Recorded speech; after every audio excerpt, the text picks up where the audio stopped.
শুনছেন সবসময় রেডিও ফুর্তি, বাংলাদেশের সর্ববৃহৎ রেডিও নেটওয়ার্ক। আর চলছে ভূত এফএম হন্টেড বাই এয়ারটেল। আমি রাসেল আছি সাথে, এবং আমার সাথে রয়েছে এই মুহূর্তে এমন একজন মানুষ রয়েছেন যে আপনারা আসলে ইমাজিন করতে পারবেন না যে কে তিনি। আমি আসলে প্রথমে রেডিওতে আসলে দেখা যায় না, দেখা গেলে আরো ভালো হতো, আমাকে নামটা বলে দিতে হচ্ছে। তিনি হচ্ছেন বর্ষা, যাকে আপনারা সবসময় বড় পর্দায় দেখে থাকেন, তার এখন ছোট্ট রেডিওর মধ্যে, এবং তার সঙ্গে রয়েছেন আমাদের সবার প্রিয় অনন্ত জলিল। আমি নামটা পরে বললাম, এবং আপনাদের এক্সাইটমেন্ট আমি বুঝতে পারছি, এই মুহূর্তে ফিল করতে পারছি। বড় পর্দায় যেরকম বড়ভাবে দেখতে পারেন, সেরকম বড় পরিসরে আপনাদের দেখাতে পাচ্ছি না, ছোট্ট রেডিওর মধ্যে শুনতে পাচ্ছেন এবং ইমাজিন করতে পারছেন নিশ্চয়ই। তো বর্ষা, আপনার কাছে যে আপনার জীবনে কখনো কোনোদিন ভয় পেয়েছেন কিনা, বা এরকম কোনো ঘটনা ঘটেছে কিনা, খুব ভয়ঙ্কর কিছু, খুব বেশি ভয় পেয়েছিলেন? আসলে এরকম তো অনেক হয়েছে। ইদানিং খুব একটা ভয় পাই না, কারণ আমি ভূতকে ভয় পাই, মানে ভূত আমি বিশ্বাস করি না, বাট আমি ভয় পাই, মানে এরকম একটা কথা। আমি যদি কখনো হরর মুভি দেখি, আমি এত ভয় পাই, পাশ থেকে অনন্তকে টেনে ধরি যে যেও না, এখনই ভূত আসবে, এরকম একটা অবস্থা। হ্যাঁ, আমার অনেক অভিজ্ঞতা আছে, সেটা আমার কারণ জিন বলতে কিছু আছে, এটা সবাই বিলিভ করে, আমিও করি। আমার সাথে জিন ছিল যখন আমি ছোট ছিলাম। আমি যখন স্কুলে যেতাম, যখন প্রাইমারিতে পড়তাম, তখন আমি ক্লাস করতে করতে আমার জ্ঞান হারিয়ে পড়ে যেতাম। পরে জ্ঞান ফিরে দেখে আমি বাড়িতে। আমি এখানে আসলাম কি করে, আমাকে সবাই বলতো যে তুমি তো ক্লাস করতে করতে জ্ঞান হারিয়ে ফেলেছো, এই জন্য তোমাকে বাসায় নিয়ে এসেছে। এই আর কি, এরকম অনেক হতো। আবার রাতের বেলায় আমি শুয়ে থাকতাম, দেখা যেত যে আমার চারপাশে দিয়ে একটা পয়সা থাকতো, বা গোলাপ ফুলের সেন্ট পেতাম, এরকম। বাট যখন সত্যি কথা, এটা আসলেই এখন থেকে ওর সাথে আমার রিলেশনটা শুরু হলো, ঠিক তখন থেকেই জিনটা চলে গেল। আমার মনে হয় এত পড়েছে, আগে হলে ভালো ছিল। আচ্ছা, আমরা অনন্ত জলিল, আপনার কাছে যেটা জানতে চাই সেটা হচ্ছে যে প্রশ্নটা আসলে কখনো যে প্রশ্নটার সম্মুখীন হতে হয়নি, সেরকম একটা কোয়েশ্চেন। যে অনেক অ্যাকশন ফিল্ম আমরা দেখছি, রোমান্টিক সিকোয়েন্সে আমরা দেখছি আপনাকে, কিন্তু কোনোদিন এরকম কোনো প্ল্যান আছে কিনা যে হরর কোনো ফিল্ম বানাবেন, এরকম কিছু একটা? হ্যাঁ guys, this is Ananta. Horror movie কিন্তু অ্যাকশন মুভি। হরর মুভিতে প্রচুর অ্যাকশন থাকে, নাহলে হরর মুভির নামই হবে না।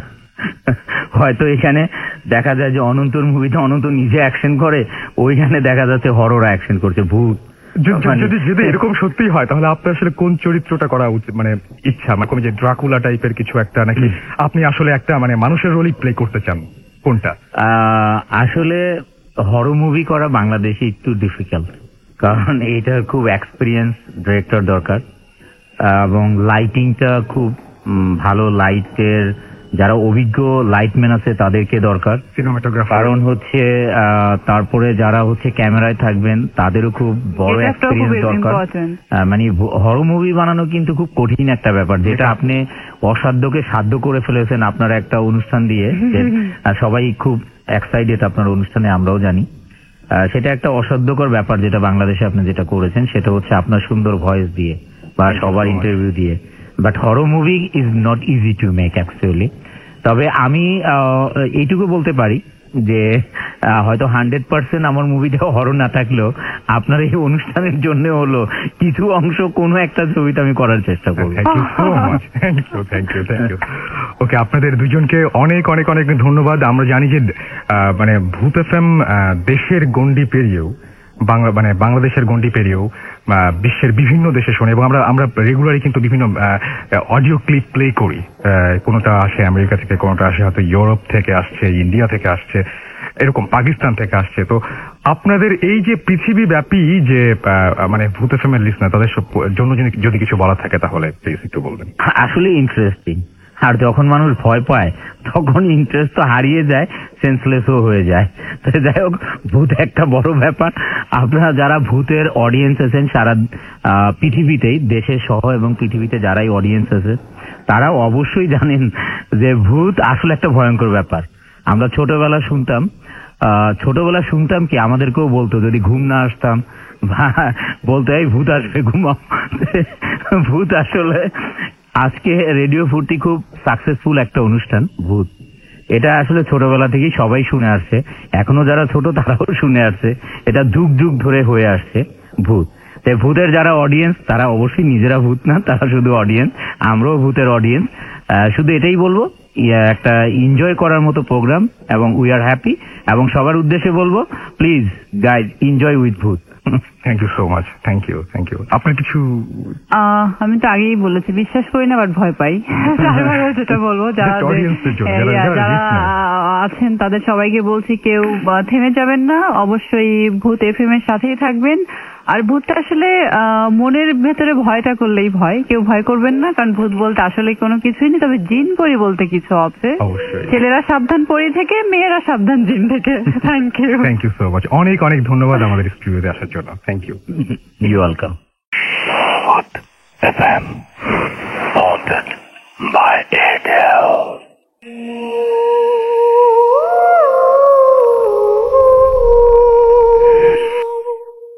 আচ্ছা, আমরা তো অনন্ত জলিল এবং বর্ষার ঘটনা শুনলাম, এবার আমরা যার ঘটনা শুনবো তিনি যদি না থাকতেন তাহলে কি হতো।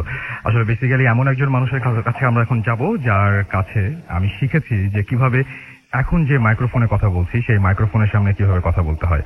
তিনি হচ্ছেন আমাদের গ্রেট অপু ভাই, এবং অপু ভাই এখানে আছেন। অপু ভাই আজকে আপনাদের সাথে এখন। অপু ভাই, রাসেল ভাই, এই আপনার বাড়াবাড়ি, এই বড়ই বাড়াবাড়ি, কারণ আমি মানে আজকে জন্মদিন তো। ফার্স্ট অফ অল প্রথমে যেটা বলতে হয় সবাইকে, মানে হ্যাপি বার্থডে টু রাসেল ভাই, ইউ, মি, একদম।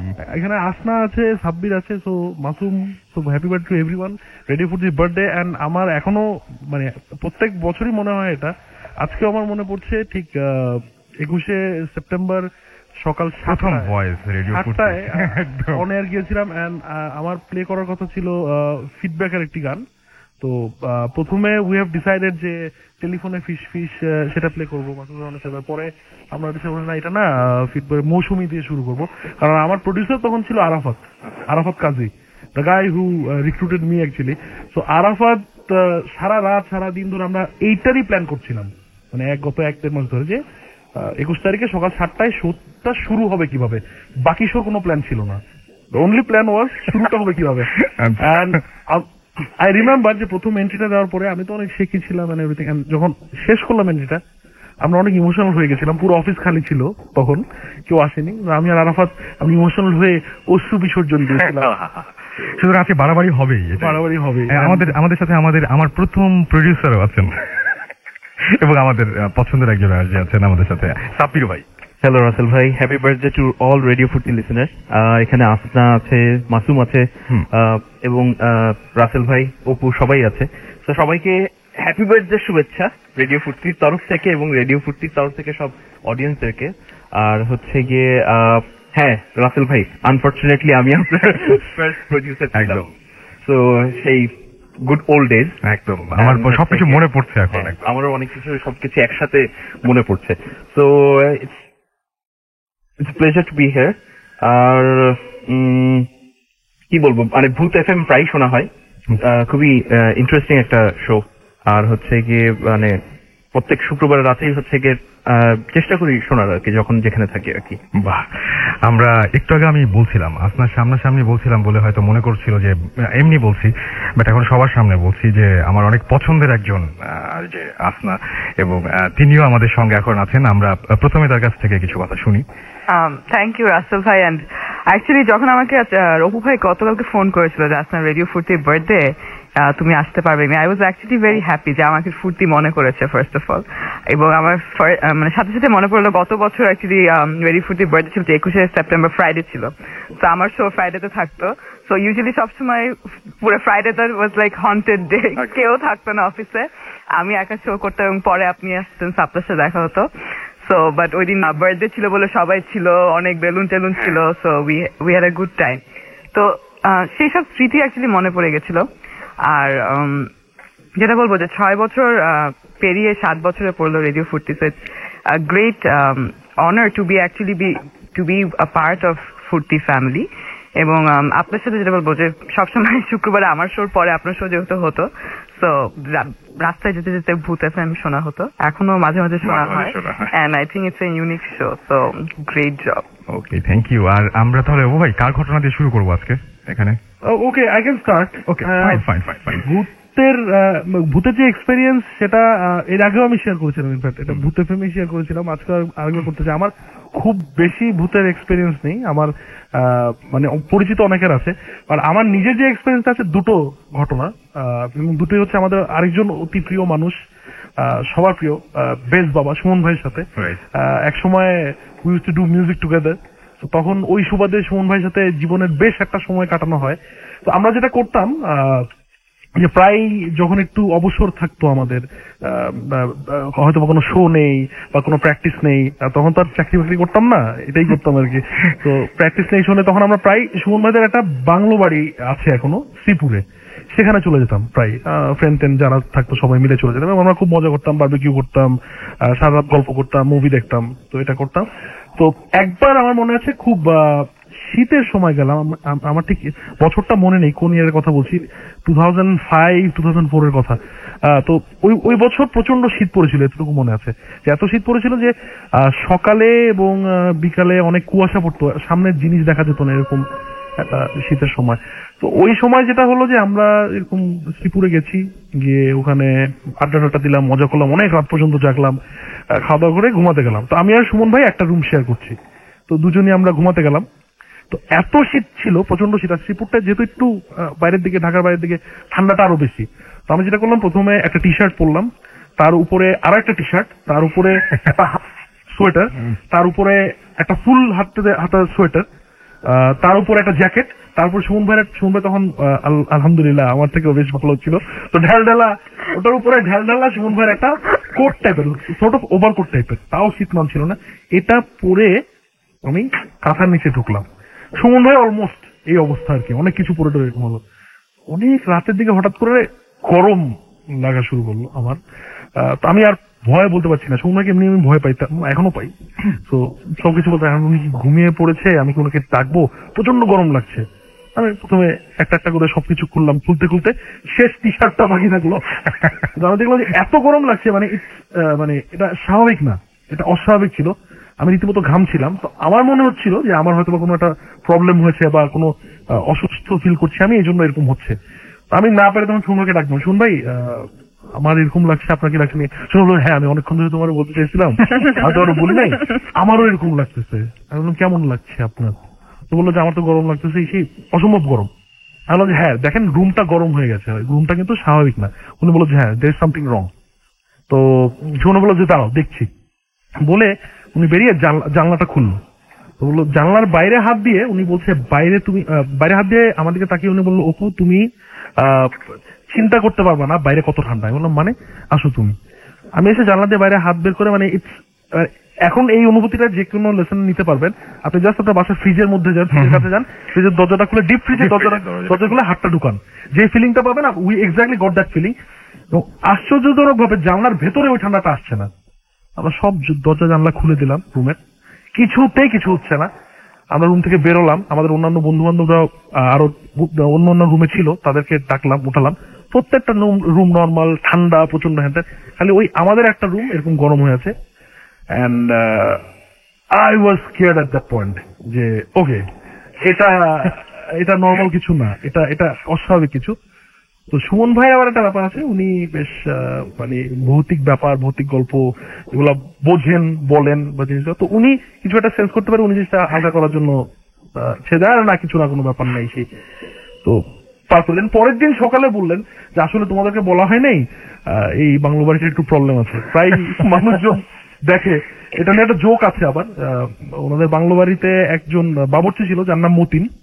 তো সুন্দর প্রায় জোক করতো যখন আমরা যেতাম, মতিন নামতো, এটা কোন মতিন, গুড মতিন না ব্যাড মতিন? শুনবে কি এটা গুড মতিন ব্যাড মতিনের ব্যাপারটা কি? তো উনি বলে না, বললে তোমরা আবার ভয়টা পাবা, এখানে আসতে চাও না। কি বলেন তো বলেন। তো বেসিক্যালি একদিনের ঘটনা, সেটা সুমন ভাই ছিলেন ওনাদের বাংলো বাড়িতে। সেটা হচ্ছে যে এই মতিন, ওনার সুমন ভাই আম্মারা গিয়েছিলেন ফ্যামিলির সবাই। তো ওনার আম্মা দেখলেন যে মতিন একদিন রান্না করছে কিচেনে। তো উনি এটা দেখে উপরে আসলেন, উপরে এসে বারান্দায় দাঁড়ান, দেখলেন মতিন বাগান পেরিয়ে সামনে যাচ্ছে। তো উনি 2-3 বার ডাকলেন, এই মতিন তো তাকাচ্ছে না। তো বললো যে কি বেয়াদব, তাকাচ্ছে না। উনি দৌড় দিয়ে নিচে নামলেন, দেখলেন মতিন রান্না করছেন। আচ্ছা, উনি আবার দৌড় দিয়ে উপরে উঠেন, দেখুন মতিন বাগান পেরোচ্ছেন একই সাথে একই জায়গায়, মানে মাল্টিপল জায়গায় উনি মেক শিওর করেন যে মানে একই দুইটা মতিন, একটা মতিন বাগান পেরোচ্ছে আর একটা মতিন রান্না করছে।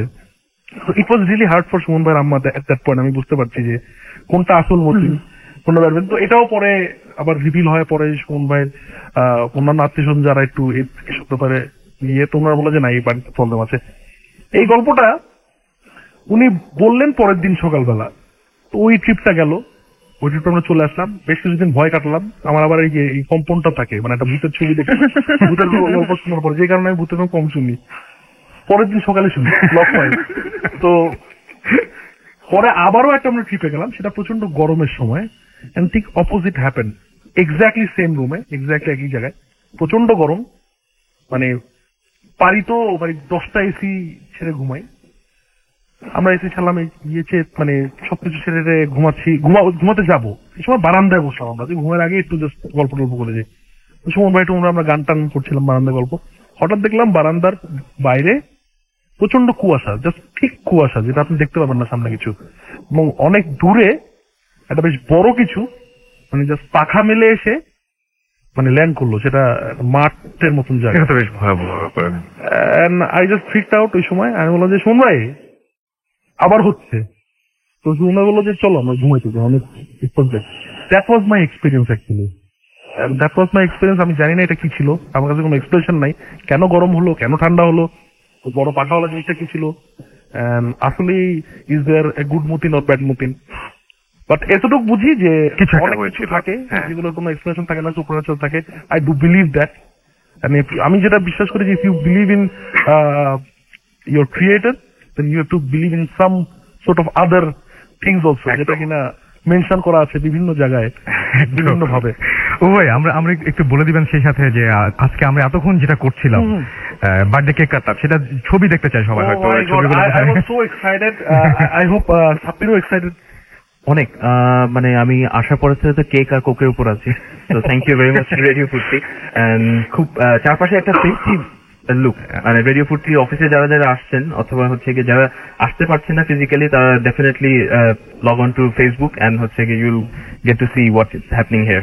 আসনাও আই এম শিওর আসনাও কি ব্যাপার এক্স্যাক্টলি, মানে এতদিন পরে অফিসে এসে আবার এরকম একটা সেলিব্রেটিং টাইমে এসে অ্যাকচুয়ালি খুব ভালো লাগছে, এত মানুষকে দেখে, সব চেনা চেনা সবাইকে দেখে।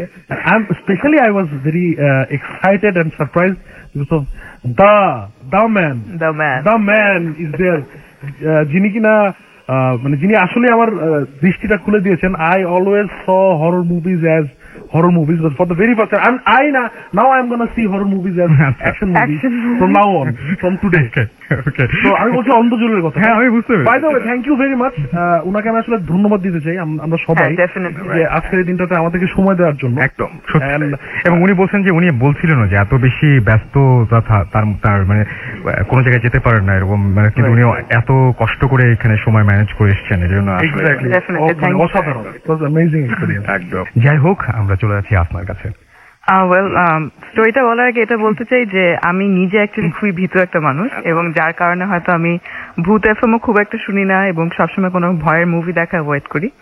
এবং মানে আমার রিসেন্টলি যে চাকরিটা করতাম সেখানে অনেক ট্রাভেল করতে হতো, তো সবসময় আর কি অ্যাভয়েড করতাম যে রাতে কোনোখানে যাওয়া বা কিছু, মানে খুব কনসিয়াসলি আমি অ্যাভয়েড করি, কারণ আমি জানি আমি খুবই ভীতু একটা মানুষ। তো যে স্টোরিটা বলবো সেটা হচ্ছে, একবার আমার ফ্রেন্ডরা গেছিলাম একটা ফ্রেন্ডের ফার্ম হাউসে, সেটা ছিল মানিকগঞ্জে। তো আমরা কয়েকজন ফ্রেন্ড মিলে গেছি, এটা একটা গরমকালেই ছিল, তো সামার অফ 2007-2008 এর দিকে। তো আমরা যখন ফ্রেন্ডরা গেলাম রাতের বেলায়, তো এরকম আমরা গল্প করতে করতে হঠাৎ করে সবাই বললো যে পাশে একটা শ্মশান ঘাট আছে, চলো আমরা সবাই দেখে আসি। তো তখন বাচ্চা ছিলাম, এত ইয়েও করতাম না যে কি আর হবে, তখন মনে হয় এত ভীতু ছিলাম না।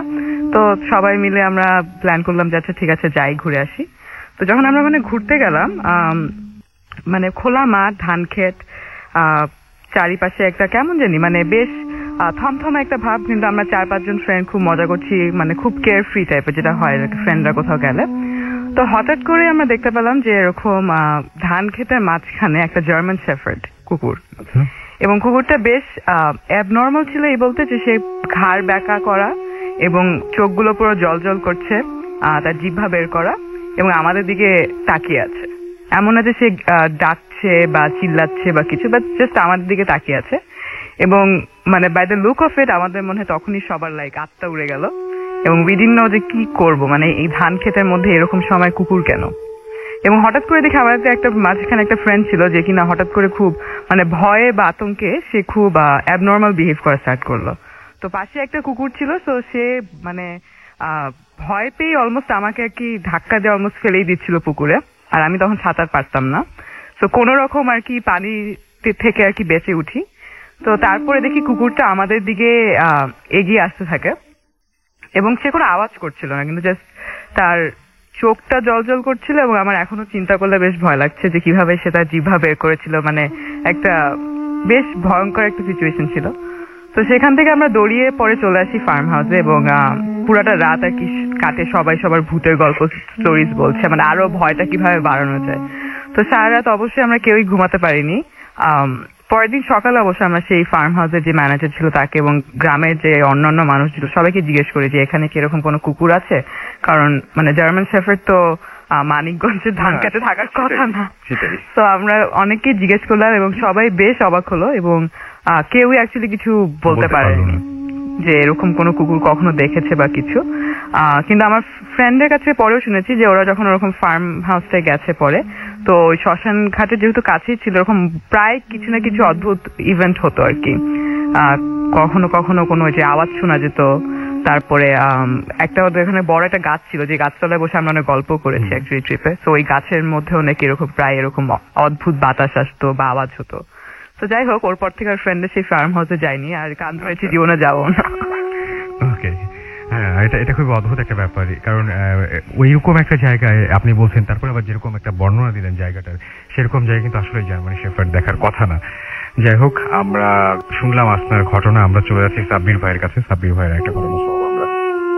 হ্যাঁ রাসেল ভাই, একটা জিনিস লক্ষ্য করেছেন, আমাদের এই মাঝখানে কিন্তু অপু নেই। হ্যাঁ, অপু আমি কিন্তু ভয় পেয়ে যাবো। হ্যাঁ, অপু খাচ্ছে ফর লিসনার্স ইনফরমেশন। আমার ঘটনাটা আসলে হচ্ছে কি আমার ফার্স্ট হ্যান্ড এক্সপিরিয়েন্স করা না, একজনের কাছ থেকে শোনা, বাট হচ্ছে কি ওই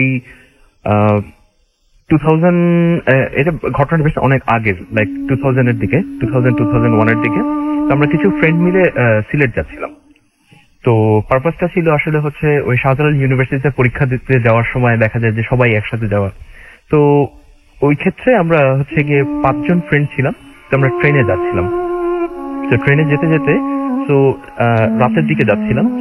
তো হঠাৎ করে বেশ কিছু জায়গায় কিন্তু সিলেট যাওয়ার সময় থামে আগে। তো ওই রকম একটা স্টেশনে থেমেছে। তো আমার অন্যান্য ফ্রেন্ড যারা তারা বলছিল যে চল কে চা খাই। আমার খুব ঘুম পাচ্ছিল। তো আমি ওদেরকে অ্যাভয়েড করে বললাম যে না তোরা যা, আমি যাবো না। তো ওরা দুজন ট্রেন থেকে নামে। ট্রেনটা ওইখানটা বেশ অনেকক্ষণের জন্য একটু থামে আর কি, 10-15 মিনিটের মতো।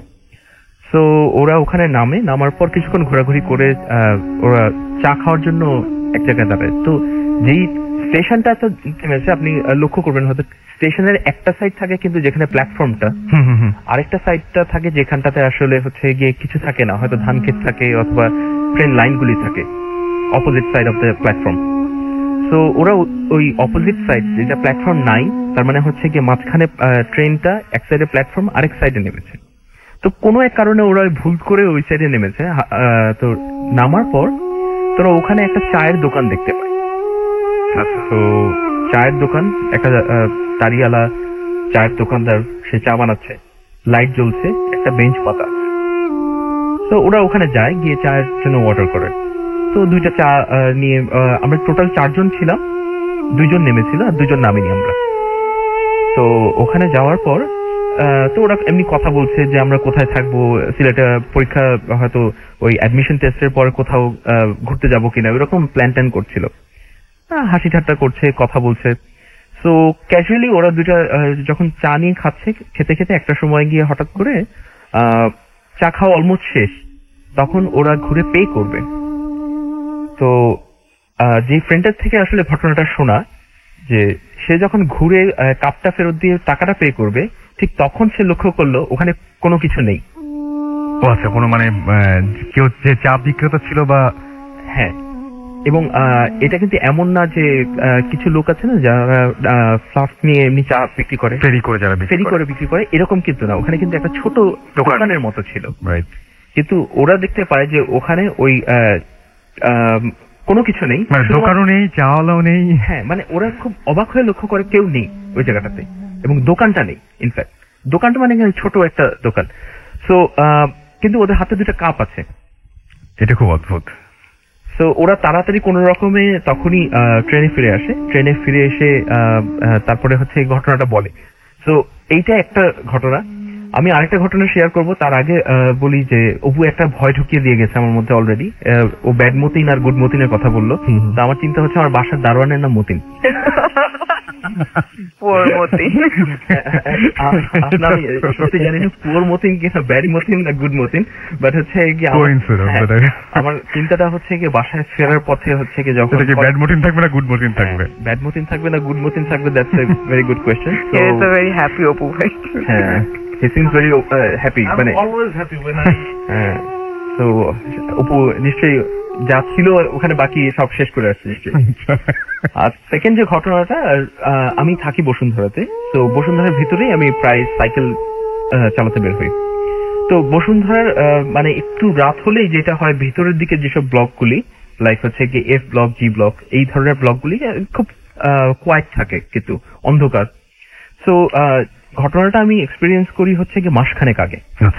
লাইক আমরা সবসময় একটা গ্রুপে সাইক্লিং করতে বের হই, কিন্তু দেখা গেছে ওই দিন কোনো এক কারণে আমি অফিসের পরে এমনি মনে হলো যে একটু চালাবো।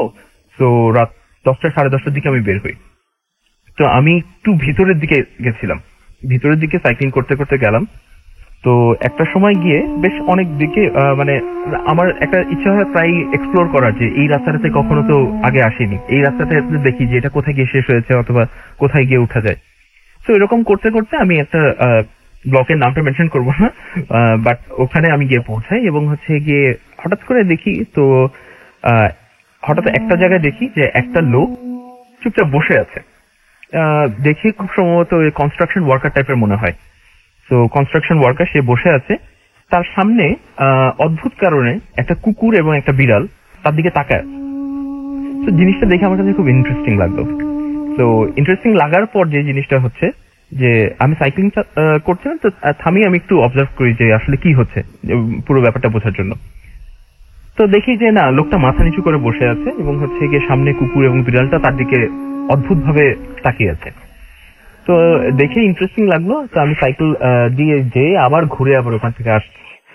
তো ঘুরে আবার ওখানে আসার পর তখনও দেখলাম হচ্ছে গিয়ে লোকটা ওখানে বসা, কুকুর এবং বিড়াল দুটার সামনে ওরকম করে তাকিয়ে বসে আছে। তো আমার ইন্টারেস্টিং লাগাতে এবং কুকুর এবং বিড়ালটা আসলে যেভাবে তাকিয়ে আছে লোকটার দিকে, আমার কাছে দেখে খুব ইন্টারেস্টিং লাগলো। দেখে আমি করলাম কি, আমার মোবাইলটা বের করে আমি একটা ছবি তুললাম। ছবিটা তুলে আমি বাসায় ফিরে আসি। আমি আর বেশিক্ষণ, রাত 11টার মতো বেজে গেছিল। তো আমি বাসায় ফিরে আসার পর তো যে ছবিটা তুলেছিলাম, আমি ছবিটা চেক করার জন্য, আমার মানে অন্ধকার ছিল, তারপরে আমি ফ্ল্যাশ ইউজ করেছিলাম ছবিটা তোলার জন্য। বাট আমি বাসায় এসে খুব সারপ্রাইজিংলি দেখলাম আমি কিন্তু একটা না বেশ কয়েকটা স্ন্যাপ নিয়েছিলাম, বাট একটা স্ন্যাপও আসেনি। এবং পরবর্তীতে আমি পরে আবার ওই জায়গাটাতে গেছিলাম।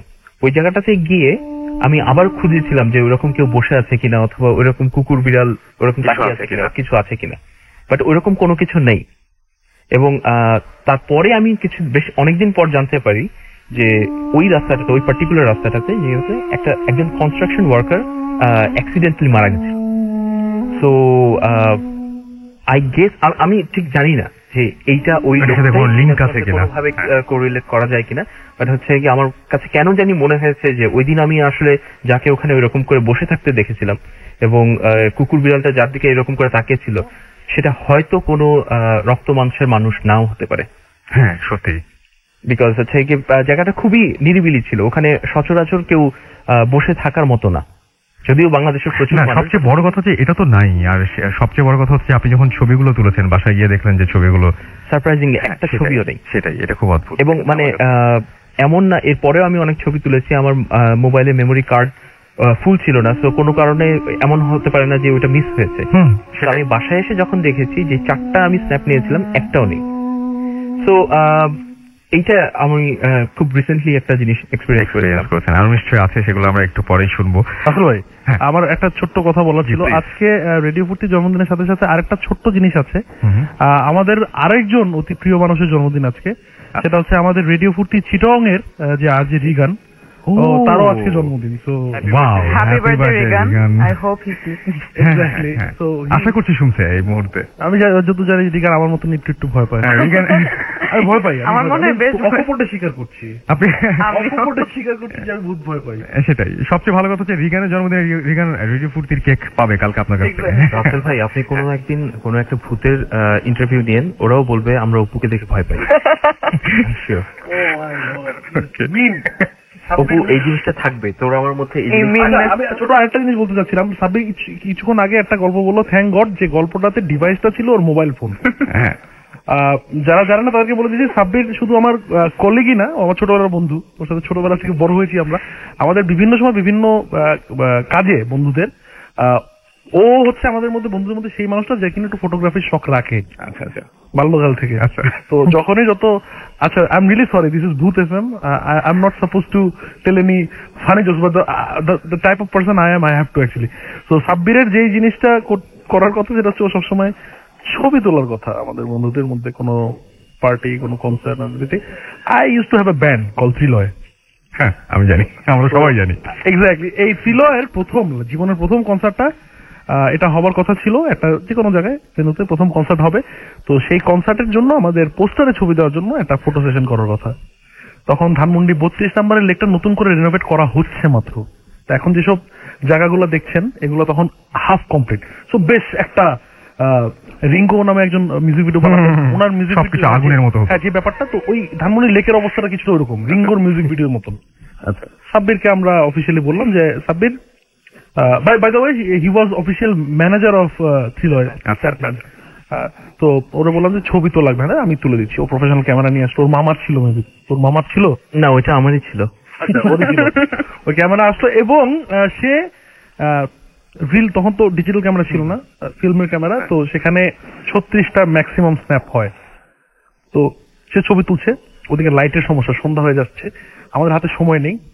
ওটা প্রিন্ট করে ওই রাতেই জমা দিতে হবে আমাদের পোস্টার যারা ছাপাচ্ছে তাদের কাছে। তো ছবি তুললাম, আমি হিসাব করছিলাম কেন জানি না সাবকনসিয়াসলি, ও 38টা স্টেপ নিয়েছিল ওদিন। এন্ড আই ওয়াজ অ্যামেজড যে 38টা, ও বললো যে মানে সামটাইম ইট হ্যাপেন্স, হয় কিন্তু এটা এক্সট্রা হওয়ার পরে। দেন আমরা আসলাম, we are really happy, excited. অনেক ক্রিয়েটিভ ছবি তুললো, লেকের পানিতে অর্ধেক আমাদেরকে নামিয়ে, উপর থেকে নিচ থেকে, পানির নিচ থেকে, পানির উপর থেকে। তারপর আমরা প্রিন্টে দিলাম। প্রিন্টে আমরা সবাই ফ্রেন্ডস করে বাইরে খাওয়া দাওয়া করছি, হ্যাপি, রিয়েলি এক্সাইটেড, কনসার্ট হবে, ছবি পোস্টারে যাবে। তো আমরা বললাম ইমার্জেন্সি প্রিন্ট, ঘন্টাখানিক পরে গেলাম। তো যখন গেলাম ওরা সবাই বাইরে ওয়েট করছে, আমি ঢুকলাম ভিতরে, স্টুডিওর ভিতরে। তো স্লিপটা দিলাম, বললাম ছবিটা দেন। তো লোকটার রিয়াকশন ছিল কার ছবি এগুলা? আমি বললাম ওটা যে আপনার কি দরকার, আপনি ছবি দেন। বলে না না, এটা কি বিয়ার ছবি? বললাম ভাই ওটা যে আপনার কি দরকার, আপনি ছবি দেন। না না, আসলে বিয়ের সাথে এগুলো তো লাইফে একবারই হয়, এই জন্য জিজ্ঞেস করছিলাম আমার কি আপনাদের প্রিন্ট। আর কি হয়েছেটা কি বলেন তো? আছে না একটা ছবি। তো এরপর মাল্টিপল টাইম এরকম ছিল যেখানে সাবমিট ছবি ছিল, বাট দোজ আর ম্যানুয়াল। হ্যাঁ সেটাই, ফিল্মের ক্যামেরা ছিল, দিস ওয়াজ মোবাইল। তো এটা ভৌতিক, এটা ভৌতিক না, ওইটা মানে ভূতের কোনো কিছু থাকতে পারে। দেখেন মানে আমি আমার মানে যতখানি নলেজ ছিল পুরোটা দিয়ে কিন্তু হচ্ছে গিয়ে আমি আমার ইম্প্রোভাইজ করার চেষ্টা করেছি। ছবিগুলি অসাধারণ আসতো, বাট হয়তো মানুষজন অডিয়েন্স এটা নিতে পারতো না, এই কারণে হয়তো এরকম কিছু। আই ডাউট যে ওর উপরে এমন কোন সুপার ন্যাচারাল আসর আছে যিনি চান না যে সাব্বির ছবি তুলো, ফটোগ্রাফার হয়ে যাক। Let us do one thing. আমরা আজকে না, আমরা আজ থেকে এক সপ্তাহ সাব্বিরকে টাইম দিলাম, এর মধ্যে সাব্বির আমাদেরকে কিছু ছবি তুলে এনে দেখাক। আপনি আমাদের এখনই একটা ছবি তুলে ফেসবুকে পোস্ট করে দেন। আচ্ছা, আমাদের ক্যামেরাও যে রনি, আমাদের শুদ্ধ রনি ছবি তুলছেন, আমরা একটা স্ন্যাপ নিব সাব্বিরের হাতে, and we're gonna post it next ভূতে family. Okay fine. So we're gonna see যে আসলে ছবিটা প্রিন্ট হয় কিনা। হ্যাঁ, যে এটা দেখা যাবে যে আমাদের কারো ছবি নাই, অন্য কারো। যদি না হয় এটা কিন্তু ফানি না মোটেও, যদি না হয়। এখানে একটা জিনিস, এইটা আসলে মানে রেডিও ফুর্তি স্টুডিওর মধ্যে there is something. কারণ হচ্ছে গিয়ে আমি অসংখ্য সময় ধরে মানে কি এই জায়গাতে এই রুমটার সাথে হচ্ছে গিয়ে একটা সুপার বন্ডিং টাইপের, যেটা অপু সকালবেলা থাকতো, আমার কাজই ছিল হচ্ছে গিয়ে আমি যেহেতু হচ্ছে গিয়ে সেকেন্ড হাফের মানে পরের শিফটের প্রডিউসার ছিলাম, দেখেছেন রাসেল ভাই অনেক সময় হচ্ছে গিয়ে ওভারনাইট স্টে করতে হচ্ছে, এবং আমার সাথে কাজ করতে জেরিন ছিল, সাদিয়া ছিল, আসনা ছিল কিছু সময়। সো সবসময় দেখা যেত হচ্ছে গিয়ে লেট নাইটে আমার পড়তো। তো এখানে একদিন হঠাৎ করে দেখা গেছে যে ভিতরে কোনো আর্জে নাই, বাট কোনো একটা অদ্ভুত কারণে এই যে চেয়ারটাতে রাসেল ভাই আপনি বসে আছেন, এই চেয়ারটা কোনো একটা কারণে ক্লকওয়াইজ ঘুরছে, আমি জানি না কেন। হ্যাঁ, তো মানে কি, এবং ভিতরে ঢুকে আমি বেশ হুমড়িতমি, মানে কি ভয় কাটানোর জন্য, এই চেয়ার ঘুরে কেন, সাদিয়া তুমি চেয়ার ঘুরে গেছো? সাদি বলছে না, আমি তো অনেকক্ষণ আগে বের হয়ে গেছি, তো চেয়ার এতক্ষণ ধরে ঘুরার কথা না। তো আমি জানি না যে এই চেয়ারের মধ্যে আসলে কি আছে। তো আমি আমার মানে আপ্রাণ চেষ্টা করবো আবার ওই ছবিটা তোলার জন্য, বাট এটা যদি না আসে তাহলে মানে অনেক ক্ষেত্রে কিন্তু এই রুমটাও দায়ী। হ্যাঁ সেটাই, এবং এই যে লড়াও দেখেছিল তাই না, এরকম একই জিনিস, একই ঘটনা ছিল, এবং এখানে নিয়ে এটা নিয়ে অনেক ঘটনা আছে। কিন্তু আমরা তো মাঝে মাঝে, আমি ভয় পাইনি এখনো পর্যন্ত, মাসুম মাঝে মাঝে ভয় পায়, তারও বেশ কিছু ঘটনা আছে। যাই হোক, আমরা একটা ছোট্ট ব্রেকে যেতে হবে এবং ব্রেকের পরে আমরা আবারও ফিরে আসবো।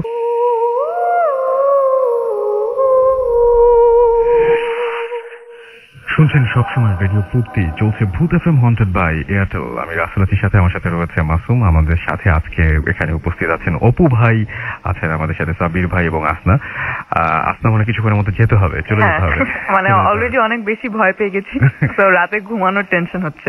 আসনা খুঁজে দেখছে যে ওর বাসায় একজন মতিন আছে।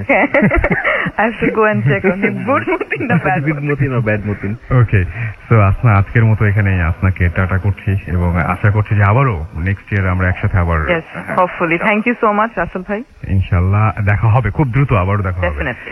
আমরা চলে যাব এখন আরো একটা ঘটনা, এবং আমাদের সাথে এখন কে উপস্থিত আছেন সেটা আমরা তার মুখ থেকে শুনবো। আমি এন্ড্রু কিশোর, শুনছেন ভূত এফএম। আমি এখন রাসেলের সাথে। আসলে ভূত বলে কিছুই নেই পৃথিবীতে, খুব স্বাভাবিক, আমি এটা বিশ্বাস করি। কিন্তু কোনো একদিন আমাকে সে ভূতের দর্শন পেতে হয়েছিল, কয়েক সেকেন্ডের জন্য, কয়েক মিনিটের জন্য। তারপর পরে বুঝলাম সেটা ভূত নয়। তখন আমি পড়তাম বিশ্ববিদ্যালয় রাজশাহী শহরে, এবং বয়স কত হবে, ফার্স্ট ইয়ার পরিবর্তে অনার্সে। তো সেই সময়ে আমার শহরে যতগুলো, সেই বছরটা 21শে ফেব্রুয়ারি হয়েছিল, তার সবগুলোর উদ্বোধনের অনুষ্ঠানে আমাকে থাকতে হয়েছিল। এইভাবে থাকতে হয়েছিল, গেস্ট হিসেবে নয়, ওই সামনে গলায় হারমোনিয়াম ঝুলিয়ে সেটাকে উদ্বোধন করে দেওয়ার জন্য। যথারীতি 12টা 1 মিনিটে এক জায়গায় মেডিকেল কলেজে করে, তারপর রাজশাহী কলেজে ওদেরকে বললাম তোমরা একটু থামো, তোমরা একটু পরে যাও, তারপর ওদেরকে রিসিভ করলাম, ওদেরকে নিয়ে গেলাম।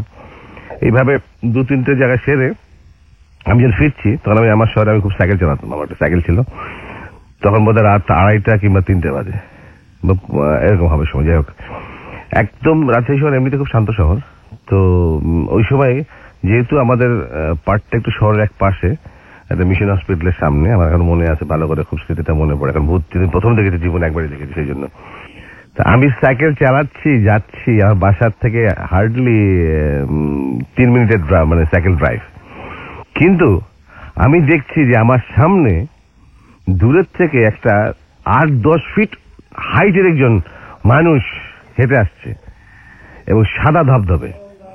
এবং আমি ভাবলাম নিঃসন্দেহে তো ভূত তো অবশ্যই, এবং ভাবছি, আর মানে আরো ভাবছি যে নিজে কি করবো এখন। আস্তে আস্তে আস্তে আস্তে পা থেমে যাচ্ছে, পা গুলো মনে হচ্ছে জমে যাচ্ছে, পা গুলো আর কাজ করছে না, সাইকেলটা স্লো হয়ে গেল। একসময় মনে হচ্ছে সাইকেল থেকে পড়ে যাবো, পড়ে যায়নি ঠিক আমি।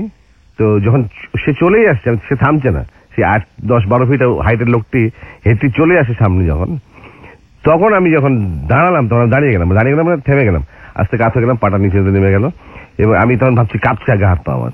এবং আমি তাকিয়ে দেখলাম যে আমাদের সেই ফণি কাকা যে ধোপা ছিলেন, তার মাথার উপরে 3 থেকে 4টি পোটলা, যেটি আপনারা জানেন যে মাফুসার শহরে এখন ধোপারা কাপড় ধোয়, এবং যে ধোপারা যে কাপড় পরে থাকে সেটা হচ্ছে বিছানার চাদর, তারা পরে লুঙ্গির মতো গায়ে বিছানার চাদরে গায়ে দেয়, এবং তারপর বিছানার চাদরে মোড়ানো যত ওয়েস্ট মানে ক্লোজিং, সেগুলো হচ্ছে আরো 4-5টা পোটলা, যার জন্য তার হাইট হয়ে গেছিল প্রায় 10-12 ফিট 14 ফিট, এবং সেইভাবে সে সাদা অবস্থায় সেই মধ্যরাতে হেঁটে আসছিল।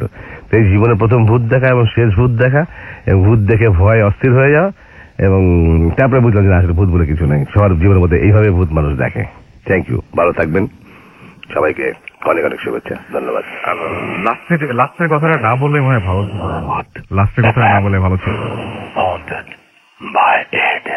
যাই হোক অপু ভাই, আমি আপনাকে আরেকটা জিনিস মনে করে দিতে চাই। সেটা হচ্ছে যে ওই যে আপনার বাসায় একবার অনেক রাত্রে আপনি বাথরুমে যাওয়ার সময় এটা প্লিজ একটু বলেন না। এটা মানে কিছুটা সিমিলার এই স্টোরির সাথে। এরকম কয়েকটা স্টোরি আছে আমার কাছে। সেটা হচ্ছে যে আমরা আসলে হয় কি, মানে আমার কাছে যেটা মনে হয় যে ভূত তো সুপারন্যাচারাল যেটাই আছে কিনা, অনেক ভূত আমরা নিজেরা ক্রিয়েট করি, এগুলো হয়। তো একবার এরকম আমি রাত্রেবেলা, আমার একটা অভ্যাস হচ্ছে যে মানে অনেক লেট নাইট পর্যন্ত জাগি। যখন মর্নিং শো করতাম তখন আর্লি ঘুমাতাম, তো অনেক লেট নাইট পর্যন্ত জাগি এবং জেগে যেটা করি যে টিভি দেখি এবং নানা রকম মানে বই টই পড়ি, এবং বই টই পড়া শেষ হলে তখন যেটা করি একটু ফ্রেশ হয়ে তারপর ঘুমাতে যাই। তো ফ্রেশ হওয়ার সময় লাস্ট ওই যেটা যে মানে ছোটবেলার অভ্যাস দাঁত টাত মেজে যে একদম ক্লিন হয়। তো রাত্রে আমি এরকম একদিন মানে মুখ ধুচ্ছিলাম, ধুয়ে এখন ঘুমাতে যাব। তো আমার বাসার বাথরুম যেটা, আমি আমার রুমে যে বাথরুম, সেটা হচ্ছে আয়নাটা একটা দেয়ালে, ঠিক সেটার অপোজিটে উল্টা পাশে হচ্ছে একটা জানালা। সো আপনি যদি বেসিন থেকে মুখ ধুয়ে আয়নাতে তাকান, তাহলে প্রথমেই আপনি যেটা দেখবেন পেছনের জানালাটা। সো এরকম মুখ ধুয়ে তখন 3টা বাজে, মানে 2:30-3টা বাজে, কোনো একটা মুভি দেখছিলাম মনে দেখে, মুখটা ধুয়ে আয়নাতে তাকাতেই আমি দেখলাম যে পিছনে জানলা দিয়ে, বাইরে ঘুটঘুটে অন্ধকার, তো জানলা দিয়ে জাস্ট দুটো চোখ দেখা যাচ্ছে, আর কিচ্ছু না। আমার জাস্ট ড্রপ করলো একটা বিট, মানে জাস্ট ড্রপ, যেটা ডাক নাই, একটা বিট নাই। তো আমি একটু টাইম নিলাম। তো সারা বছর একটা জিনিস করতাম আমি, সেটা হচ্ছে যে যেটা হতো যে আপনার ভূতের সিনেমা বা ভূতের ছবি এটা দেখলে যেটা মনে করতাম যে এই যখন যারা ভয় পায়, ভয় পাওয়ার পরে কেন এরকম করে, মানে কেন এরকম এগিয়ে যায় ভয় পাওয়ার পরে। ভূতের সিনেমা আমরা দেখি না যে ভয় পেলে আবার ওদিকেই যায়, তো আমরা বলি আরে এই যে মরবে, হান মরবে, কেন যাচ্ছে। অ্যাকচুয়ালি আপনি রিয়েল লাইফে যখন ভয় পাবেন, সেটা কিন্তু আপনার হয়, সেটা হচ্ছে যে আপনি এগিয়ে যাবেন সেদিকে। আমার সেটাই হয়েছিল, আমি কিছু টাইম নিয়ে তারপর এগিয়ে গেলাম। সাহস করে আমি যেটা করলাম যে আমি জানালাটার স্লাইড খুলে ফেললাম, খুলে দেখি যে ওটা একটা কালো রঙের বিড়াল ছিল, যেটা চোখ জ্বলছিল, চোখ দুটো দেখা যাচ্ছিল। তো এটা আমার জন্য অনেক স্ক্যারি ছিল, কারণ ওই মোমেন্টে ওই জায়গাটাতে যদি কেউ না থাকে, হঠাৎ করে এটা রিয়েলাইজ করা বোঝা। কিন্তু পরে যখন আমি ঘুমালাম, সকালে উঠলাম, তখন চিন্তা করলাম যদি আসলেই ভূত হতো, আমি এত যে সাহস দেখাতে গেলাম যে বললাম যদি হাত ধরে বলতে। এবং আপনি ওইটাই সেদিনও বলেছিলেন যে জিনিসটা হচ্ছে যে সবসময় যে এগিয়ে গেলে আমরা সিনেমা যেটা ভাবি যে কেন এগিয়ে যাচ্ছে, না গেলে তো আর ঘটনাটা হয়। কিন্তু এটা হয়। আরো একটা ঘটনা ছিল আপনার বাসার, সেটা আমরা শুনবো। আপনি একটু মনে করলে করবেন যে আপনার রাতেবেলা আপনি একবার সিরিয়াস ভয় পেয়েছিলেন, সম্ভবত খালাম্মাকে। আমার অন্য আর একটা স্টোরি আছে। ইনফ্যাক্ট এটা আমার মানে এটা আসলে অনেক ভয়ের একটা স্টোরি, এবং এটার সাথে আমার ইনফ্যাক্ট কিছুটা যেটাকে বলে ইমোশনাল অ্যাটাচমেন্টও আছে স্টোরিটার দিকে। আমি আমার নানা, তিনি আমাদের সাথে মানে বেশ থাকতেন, ক্লোজ ছিলেন, আমার মানে অনেক ক্লোজ ছিলেন, এবং আমি মানে আমার বেশ বেড়ে ওঠাটা, বড় হওয়াটা নানার জন্য। সো নানা আমাদের এখানে থাকতে থাকতে মারা গেলেন, এবং মারা যাওয়ার পরে আমরা ওনাকে দাফন করার জন্য নানা বাড়ি হচ্ছে চাঁদপুর, তো সেখানে নিয়ে গেলাম। তো নর্মালি যেটা হয়, যখন খুব কাছের মানুষ মারা যায়, তখন কিন্তু আপনার ওই ভয় বা ওই জিনিসগুলো কাজ করে না, ইমোশন গুলো কাজ করে না। যেটা কাজ করে তার বদলে প্রচন্ড একটা দুঃখবোধ থেকে আপনার প্রচন্ড একটা সাহস চলে আসে। তো আমি যেটা করলাম যে লাশের গাড়ির মধ্যে কেউ উঠতে চাচ্ছিল না, এটা নিয়ে নানা রকম মিথ আছে যে লাশের গাড়িতে এটা হয় সেটা হয়। তো আমি লাশের গাড়িতে উঠলাম, উঠে আমি একদম পেছনেই বসলাম, পেছনে আর কেউ বসলো না আমার সাথে, সামনে ছিল মাইক্রোর সামনে দিয়েছিলাম, পেছনে একদম বসে কফিনটা ধরে রওনা দিলাম। এবং আমার তখন একটাই বোধ কাজ করছিল, প্রচন্ড দুঃখবোধ। এর মধ্যে আমি দেখলাম যে মোটামুটি একটা সার্টেন, আমরা সন্ধ্যায় রওনা দিয়েছিলাম, তো যখন আমরা যাচ্ছি তখন রাত হয়ে গেছে আর কি। তো একটা পয়েন্টে দেখলাম যখন ড্রাইভার যখন হাইওয়েতে উঠলো, দুই পাশে একদম নির্জন, ওই সময় হঠাৎ করে সে ওলট পালট শুরু করলো। আর আমি এখনো স্টিল জানি না যে কেন সে সেটা করেছিল। সে একটু পরপর গাড়ি থামাচ্ছিল, সে নাকি শুনছে কে তাকে ডাকছে, এক্সেট্রা এক্সেট্রা, এগুলো বলছিল। তো আমার ওই সময় ওই মোমেন্টে একটা জিনিস মনে হচ্ছে যে এরকম সিমিলার অনেকগুলো গল্প আমি শুনেছি, অনেকে বলেছে যে এরকম করে ড্রাইভাররা। এটা অনেকগুলো হয়তো বা লজিক থাকতে পারে। একটা হচ্ছে যে মনে মনে হ্যাঁ ওর মাথার ভিতরে কিছু একটা চলছে, ভয় থাকে। আমি তখন যেটা করলাম যে আমি ওকে একটা ধমক দিলাম। আমি ওকে বললাম যে তাই তুমি গাড়ি চালাও, এত মানে কথা আমাদের গাড়ি চালাও, স্ট্রেট চালাও, থামার দরকার নেই, কেউ থামতে বলছে না এখানে, তোমার জায়গা মতো পৌঁছে গাড়ি থামাবো তুমি। তারপরও সে মাল্টিপল টাইম এটা করলো, দু একবার খাদে গাড়ি ফেলে দিচ্ছিল, সেটাও করলো, সেটাও মানলাম। ফাইনালি আমরা গিয়ে পৌঁছলাম নানা বাড়িতে এবং আমরা দাফন কাজ সারলাম। এবং সারার পরে তো তখনও আমার ভেতরে মানে হচ্ছিল যে মানে রাস্তায় এরকম কেন করলো ড্রাইভারটা। এবং ওকে আমি পরে জিজ্ঞেস করলাম, যখন দাফনটা শেষে পরে জিজ্ঞেস করলাম, ও বললো যে আমি জানি না ভাইয়া, মানে আমার মনে হইতেছিল কে জানি বলতেছে গাড়ি থামানোর জন্য, নিয়ে করার জন্য। এখানে একটা অ্যামেজিং বিষয়, আমি জানি না এটা কি, মানে এটার এক্সপ্লেনেশন কি। আমার নানা আমার ছোট খালার সাথে অনেক বেশি ক্লোজ ছিলেন। তিনি তার জীবনে অনেকটা সময় ছোট খালা চাঁদপুর সিটিতে টাউনে থাকতেন, আর নানারা থাকতেন দেশের বাড়িতে গ্রামে আরেকটু ভেতরের দিকে। তো উনি মানে ছোট খালার জন্য যেটা হয় না একটু বেশি অ্যাটাচমেন্ট, এবং উনি সবসময় ওখানেই থাকতেন যাওয়ার সময়। তো উনি যখন শেষের দিকে যখন আমাদের এখানে এসে মারা গেলেন, উনি খুব যেতে চাচ্ছিলেন ছোট খালার বাসায়, যেতে পারেননি। যখন আমরা চাঁদপুর যাচ্ছি, চাঁদপুর সিটি যখন ঢুকলাম, ঢুকে যখন পার করব গাড়িটা, তখন ড্রাইভার ভুল করে যে রাস্তায় যাওয়ার কথা না সেই রাস্তায় চলে গেল এবং একটা জায়গায় এসে গাড়ি থামালো। থামানোর পরে আমরা দেখলাম যে এই গাড়িটি মানে ওই জায়গাটা, ওই এরিয়াটা হচ্ছে আমাদের ছোট কালার বাসা যে জায়গায়, ঠিক কাছাকাছি একটা জায়গায় গাড়িটা থামালো। ওই ড্রাইভার কিন্তু জানে না, চেনে না, কিন্তু সে আমরা কে বা উনি কে, আমার ছোট কালার বাসা কোথায় জানে না। তো ঠিক আছে, যখন আমরা তখন বললাম যাচ্ছি ঠিক আছে, এখানেই যখন আসছি আমরা একটু হয়েই যাই ওখানে। তো আমরা ওই বাসায় গেলাম, বললো যে না ওনারা তো রওনা দিয়েছে গ্রামে, তখন তো নাই, তো আপনারা ওখানে চলে যান ডিরেক্ট। আমরা আবার ওখানে চলে গেলাম। পরে আমি চিন্তা করলাম যেটা কেন ঘটলো, আমরা ওখানে কেন গেলাম। সো সামথিং হ্যাপেন্ড, এটা কিন্তু সত্যি এক্স্যাক্টলি এখানে কেন মানে কেন আমরা থামলাম, আমি জানি না এটা লজিক। তারপর ফাইনালি পৌঁছালাম, দাফন শেষ হলো, ওকে জিজ্ঞেস করলাম, রাত্রে ঘুমাতে যাব। তো ঘুমাতে যাওয়ার পরে যেটা হলো যে আমরা একটা নতুন একটা ঘর করেছিলেন আমাদের একজন মামা। আমাদের নানা বাড়িটা হচ্ছে এরকম যে মাঝখানে, অনেক গ্রামের বাড়িতে হয়, মাঝখানে বিশাল বড় উঠান, চারিদিকে ঘর, চারিদিকে বাড়ি, এবং বিভিন্ন ফ্যামিলি একসাথে থাকেন। আমাদের বাসাতে একই রকম দেখেছি। হ্যাঁ, তো আমরা একটা নতুন ঘরে ছিলাম, যে ঘরটাতে কেউ থাকা শুরু করেনি তখনও, আমাদের এক মামা বানিয়েছিলেন। কিন্তু যেহেতু শহর থেকে এতজন লোক চলে এসেছে, তো সেখানে আমার থাকার ব্যবস্থা করা হলো। সাথে আমার আরেকটা কাজিন ছিল, খালাতো ভাই, এবং ও দেশে থাকেন, ওই গ্রামে থাকেন। আমার আরেকটা মামাতো ভাই আমাদের সাথে ছিলেন। তো অবভিয়াসলি একটু ভয় পাচ্ছিলাম, একটু হচ্ছিল। তো বসে বসে গল্প করছিলাম। যে রুমটাতে ছিলাম, রুমটা হচ্ছে একদম জানালার কাছে খাট পাতা থাকে। তো আমি খাটে বসে গল্প করছিলাম। আমার যে পিঠটা হেলান দিয়েছিলাম সেটা হচ্ছে জানলার কাছে। জানলাটার পেছনে হচ্ছে একটা মোটামুটি একটা লম্বা বাগান, সুপারি বাগান বলে এটাকে, সুপারি বাগান। তার পেছনে হচ্ছে কবরস্থান। তো আমার মাথায় তখন সেটা ছিল না।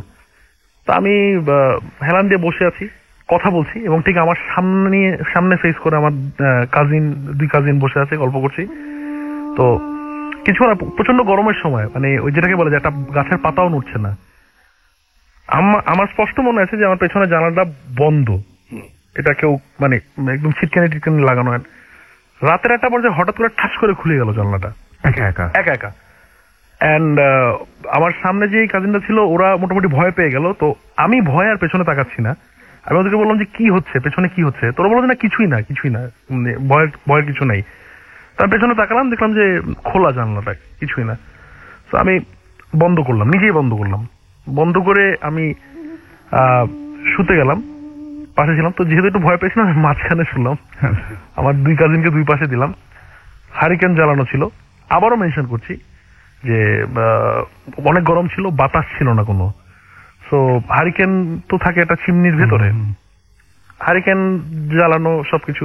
আমি স্পষ্ট দেখলাম যখন শুয়ে আছি, বাতাস হলে যেরকম হারিকেনের আলোটা কাঁপে, কেঁপে নিভে গেল। তো নিভে যাওয়ার পর অন্ধকার, অবভিয়াসলি ভয়। আমি আবার কাজিনকে তুললাম, এই নিভে গেছে, বলতে ঠিক আছে জ্বালাচ্ছি, কোনো অসুবিধা নেই, জ্বালিয়ে দেবো, এটা প্রবলেম নেই। সে জ্বালালো। এবং এরপরে যখন আমরা মানে ও যখন জ্বালিয়ে আবার শুতে আসতো, মোটামুটি ঘুম আসবে এই সময় একটা বাতাসে জানালা আবার খুলে গেল। অ্যান্ড আমি নিজে বন্ধ করেছিলাম জানালা। তো ওই সময় আমি ভয় পেয়ে জানালাটা তো বন্ধ করতে যাইনি, আমি ঘুমিয়ে পড়লাম। পরের দিন সকালবেলা চলে আসি, অ্যান্ড এটাও আমি জানি না যেটা কি ছিল, তো কেন হলো। অ্যান্ড জানি না, স্পিরিচুয়ালি হয়তো বা না পুরো জিনিসটাই কিন্তু খুব অদ্ভুত, মানে প্রথম থেকেই খুব অদ্ভুত ঘটনা ছিল। সেই ড্রাইভারের বারবার থামতে বলা এবং একবারে সেই ওই একই জায়গায় থেমে যাওয়া খালার বাসার সামনে, সবকিছু মিলিয়ে একটা ব্যাপার ছিল কিন্তু এটার মধ্যে। হ্যাঁ মানে আমি জানি না, মানে এটা সরাসরি ভাবে ভৌতিক কিছু নয়, আবার কোনো এক্সপ্লেনেশন নেই আমার কাছে। হ্যাঁ আমরা লাস্ট এপিসোডে একটা ঘটনা পেয়েছিলাম, সেই ঘটনাটা অনেকটা সিমিলার। সেটা হচ্ছে যে একজন ভদ্রলোক যিনি দেশের বাইরে থাকেন, তার 7 মাসের একটা বাচ্চা ছিল যে শুধুমাত্র বাবা বলতে পারতো। যখন বাবা মারা যায় উনি দেশে আসতে পারেননি, এবং দেশে আসতে পারেননি হঠাৎ করে বাচ্চাটাকে আদর করছিলেন।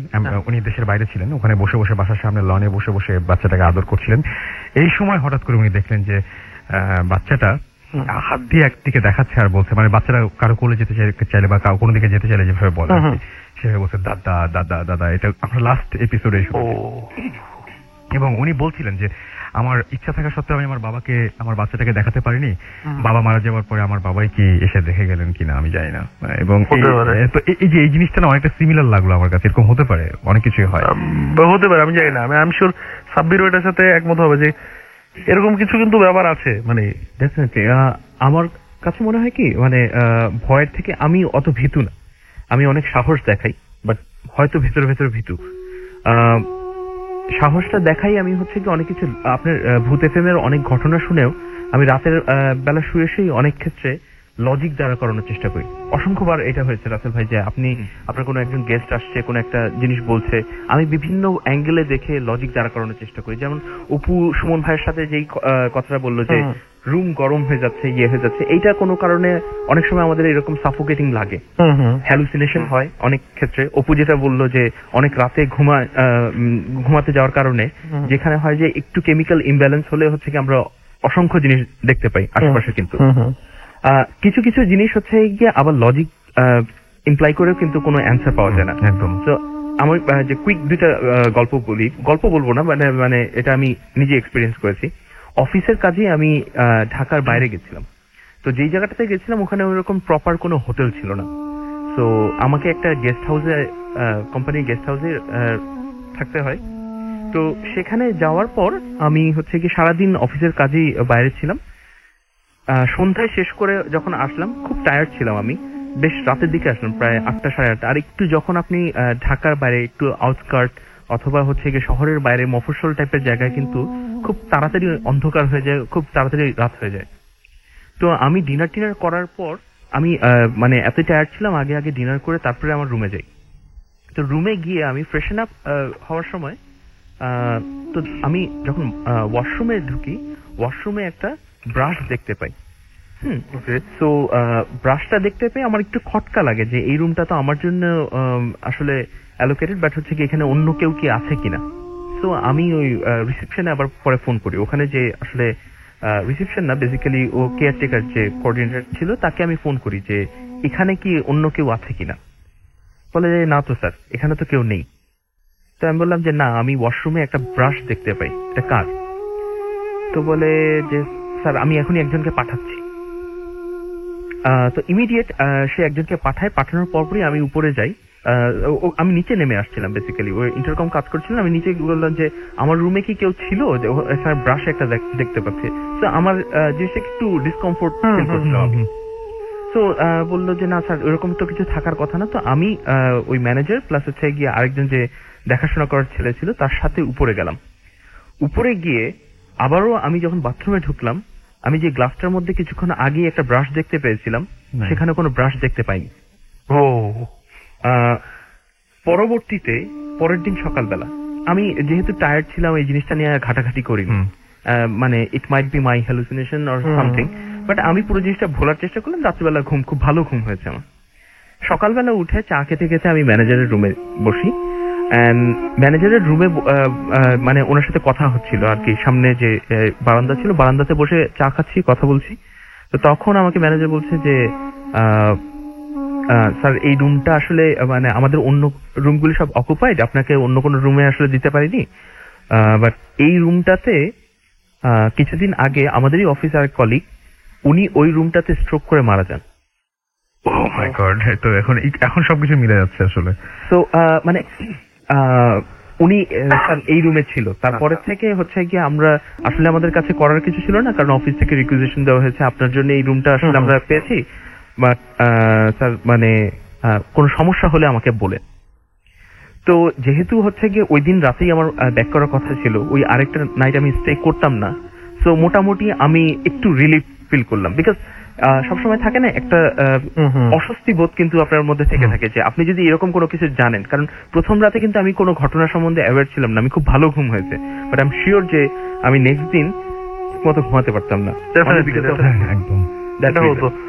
ইট মাইট বি পসিবল যে মানে দেখতেও পারতে কিছু একটা হয়তো বা। হ্যাঁ, আরেকটার সাথে সাথে ঘটনা বলি, সেটা হচ্ছে কি একবার ওই সব ফ্রেন্ডরা মিলেই একটু ঢাকার বাইরে সিলেটে গেছিলাম। তো ওইখানে টি গার্ডেনে আপনি প্রায় শুনে থাকবেন যে অনেক ধরনের ভুডো, তারপর হচ্ছে গিয়ে ব্ল্যাক ম্যাজিক, এই ধরনের প্র্যাকটিস গুলি হয়ে থাকে। তো ওইখানে টি গার্ডেনেরই একজন, সো আমরা ওখানে ভিতর দিয়ে ট্রেকিং করার ইচ্ছা ছিল, সো হেঁটে একটা জায়গা থেকে আরেকটা জায়গায় যাচ্ছিলাম। তো একটা পাগল টাইপের মহিলা মানে সে একটা ডায়ালেক্টে কথা বলছিল, আমি কথা ঠিক মতো বুঝতে পারিনি, কিন্তু সে খুব চিৎকার চেঁচামেচি করছিল, পাগল টাইপের। সো দেখেই বোঝা যায় যে পাগল টাইপের। আবার গলায় অনেক বিটসের মালা টালা টাইপের এরকম জিনিসপত্র দেওয়া, আর খুব মানে নোংরা কাপড়, কিন্তু সে খুব জোরে জোরে চিৎকার করছিল। আমাকে দেখে মনে হয়েছে যে সে আমাকে দেখে গালাগালি করছে। তো আমি বুঝিনি যে মহিলাটা কেন এরকম করছে, কারণ তার সাথে কিন্তু আমার কোনো ইন্টারাকশন হয়নি। তো আমি যিনি ওখানকার লোকাল গাইড ছিল, উনি বললো যে আসেন এখান থেকে চলেন। উনি কি বলতেছে? উনি বলতেছে যে উনি একটা জিনিস আমার একটা জায়গায় পয়েন্ট করছিল, লাইক হচ্ছে কি আমার পায়ের দিকে। তো আমি ফুল প্যান্ট পরা ছিলাম, জিন্স পরা ছিলাম। তো উনি আমাকে বলছে যে আপনার পায়ে কি কিছুদিন আগে কোনো ব্যথা পাইছেন, অথবা কোনো জায়গায় কি কেটে গেছে? আমি না তো এরকম তো কোনো কিছু না। তো তারপরে আমরা ওখান থেকে পাস করে কিছু দূর সামনে চলে যাই। চলে যাওয়ার পর হঠাৎ করে আমার কেন জানি খটকা লাগলো যে আমার পা আসলেই এক জায়গায় কাটা ছিল ওই জায়গায়। আচ্ছা, বাট আমার নিজেরই মনে ছিল না। তো আমি আমার জিন্সটা তুলে দেখলাম যে হ্যাঁ ওই জায়গাটাতে আমার কাটা। এবং সারপ্রাইজিংলি অনেক সময় আপনি দেখবেন যে কাটাটা বেশ অনেকদিন আগে আমি নিজেও ভুলে গেছিলাম, বাট কোনো এক কারণে ওই জায়গাটা থেকে আমার ব্লিডিং হচ্ছিল, মানে চুলকাতে গেলে এরকম। হ্যাঁ, মানে হয় না যে উপরের যে মেমব্রেনটা ওটা ছেড়ে যায়, তো ওখান থেকে আমার ব্লিডিং হচ্ছে। বাট জিন্সের উপর থেকে ওই জায়গার ওই কাটা দাগটা দেখে কেউ কিন্তু বলার কথা না, এইটা বোঝারও কোনো কথা না। তো ওইখানে অনেক কিছু এরকম আসলে হয়, প্রায় আমাদের চারপাশে অনেক কিছু হয় যে জিনিসটা আসলে আমরা কখনো এক্সপেরিয়েন্স করি বা ইগনোর করি অনেক সময়। মানে ওই মহিলাকে এই কাটার কথা বলছিল, মানে এছাড়া আর কিছু বলেনি না। ও চিৎকার দিয়ে এটাই বলতেছিল যে আমি ওই লোকটা আমাকে যেটা বললো যে আপনার পা কাটা, কিন্তু আপনি এখানে আসছেন কেন? ও আচ্ছা আচ্ছা আচ্ছা। তো ওই মহিলাটা এটা বলছিল। আরেকটা ঘটনা হচ্ছে গিয়ে বেশ কিছুদিন আগের, আমি ঘুমের মধ্যে একটা স্বপ্ন দেখি, যে হয় না মাঝে মধ্যেই দেখা যায় যে আপনি দেখবেন যে কোথা থেকে পড়ে যাচ্ছেন অথবা কোনো কিছু।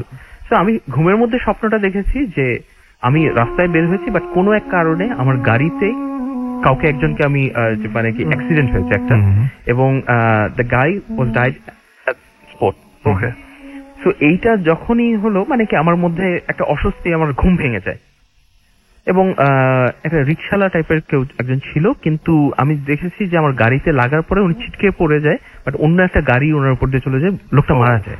তো এরকম একটা মানে খুব বাজে ধরনের একটা স্বপ্ন দেখি।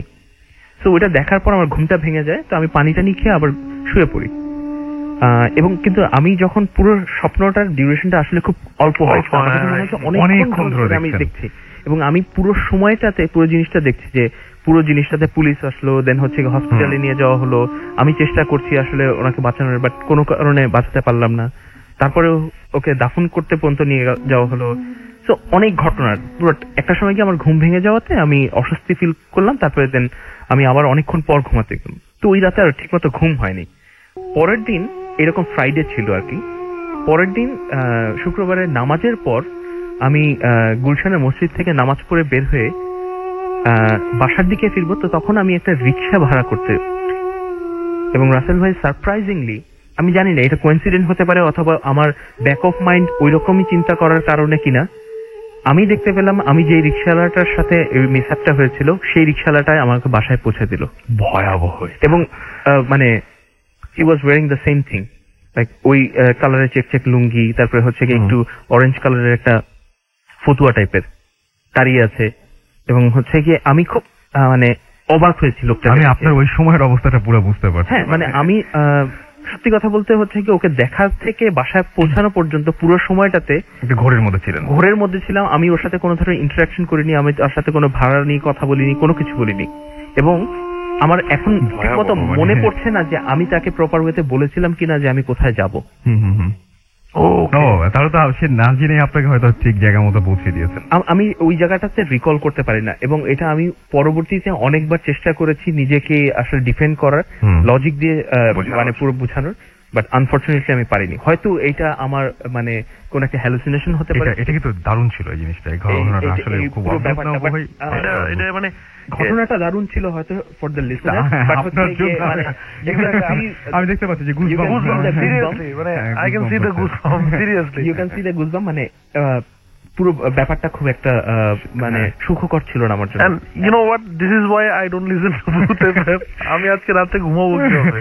আচ্ছা ও ভাই, রনর একটা অডিও ক্লিপ আছে, আমরা শুনে ফেলি না? অবশ্যই অবশ্যই। রন এখন দেশের বাইরে রয়েছে। রন আমাদের all the way from London, right, আগে আরজে ছিলেন। Hello Rasel and hello listener, আমি রনো, এক্সআরজে রেডিও ফুর্তি। রেডিও ফুর্তি 7th অ্যানিভার্সারি উপলক্ষে আজকের ভূত এফএমটা অনেক বেশি স্পেশাল। তার কারণ হচ্ছে সমস্ত রেডিও ফুর্তি কারেন্ট আরজে এবং এক্সআরজে মিলে তাদের নিজেদের একটা একটা করে ভুতুরে গল্প বা এক্সপিরিয়েন্স তারা শেয়ার করছেন। তো আমিও বাদ নেইনি, আমি চলে এসলাম জয়েন করার জন্য, এবং বেশ ভালো লাগছে অনেকদিন পরে রেডিও ফুর্তিতে কথা বলতে পেরে। কথা না বাড়িয়ে আমি আমার এক্সপিরিয়েন্সে চলে যাই, মানে ভুতুরে গল্পটাতে চলে যাই।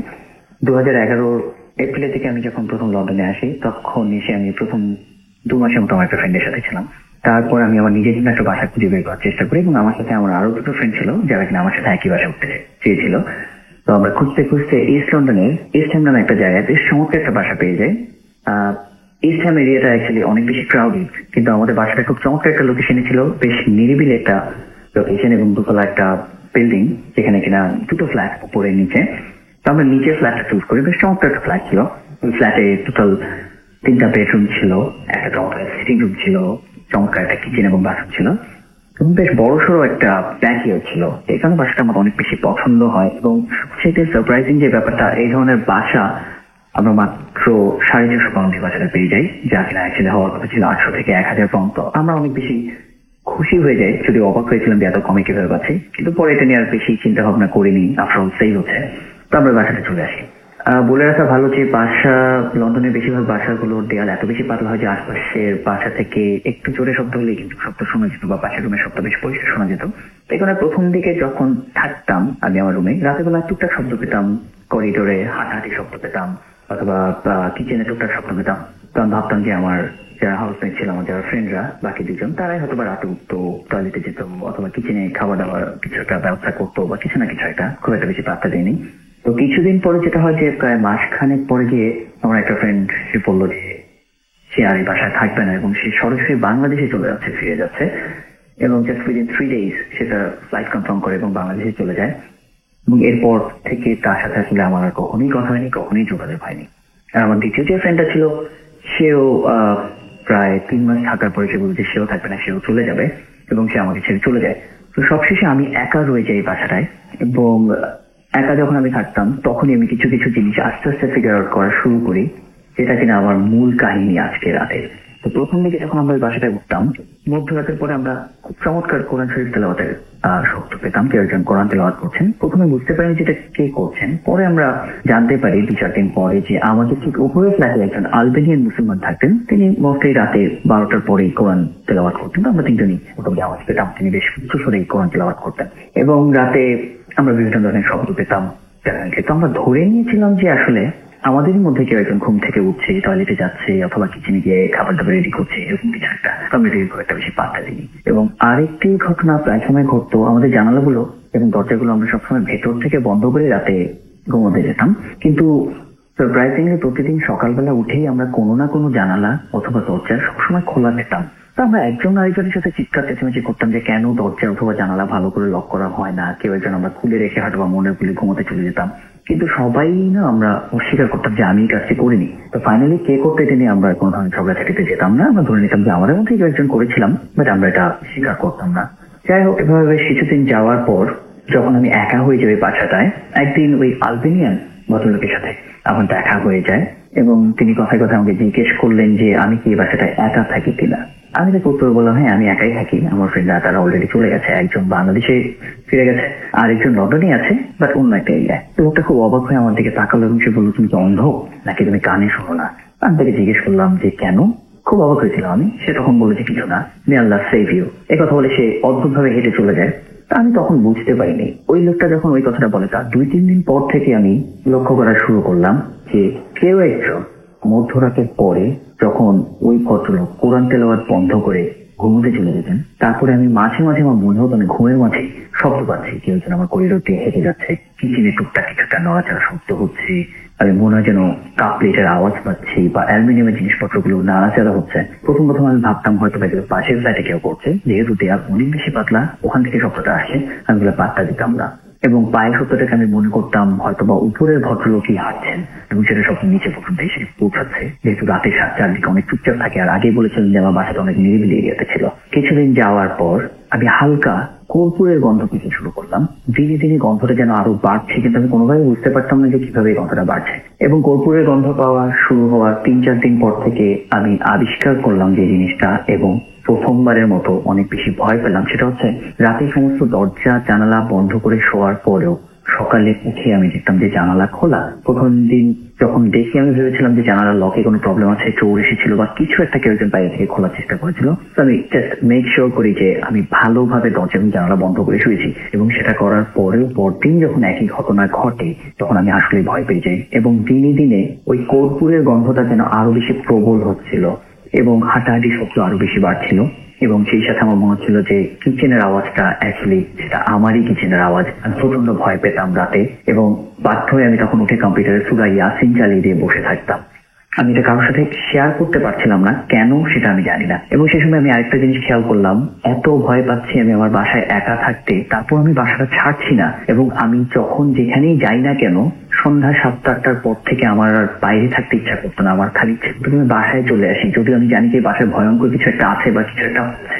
এবং একদিন এরকম লন্ডনে কোন এক জায়গায় আমার হাউসমেটের সাথে আমার দেখা হয়ে যায়, যে কিনা লন্ডনে আরেকটা জায়গায় থাকা শুরু করে। সে আমাকে জিজ্ঞেস করলো তুই এখন কোথায় থাকিস। আমি বললাম যে আমি আগের বাসাতেই আছি, এবং সে খুব অবাক হয়ে আমার দিকে তাকায় এবং বললো কি মাথা খারাপ, তুই এখন ওই বাসায় আছিস? আমি বুঝতে পারিনি যে আসলে কিছু। আমি তাকে জিজ্ঞেস করলাম যে কেন, প্রবলেমটা কি বাসায়? সে কিছুই বললো না আমাকে। সে শুধু বললো যে তুই বাসা ছেড়ে দে, থাকিস না এই বাসায়। সে চলে গেল আমার সামনে থেকে। এরপর ওই দিন রাতে আমি বাসায় এসে প্রচন্ড ভয়ে ভয়ে থাকি। আমি গন্ধ পাচ্ছিলাম কর্পূরের, আমি মাঝে মাঝে শব্দ পাচ্ছিলাম, এবং আমি শিওর ছিলাম যে নেক্সট মর্নিং আমি উঠে দেখবো যে আমার কোনো একটা দরজা খোলা, জানালা অবশ্যই খোলা।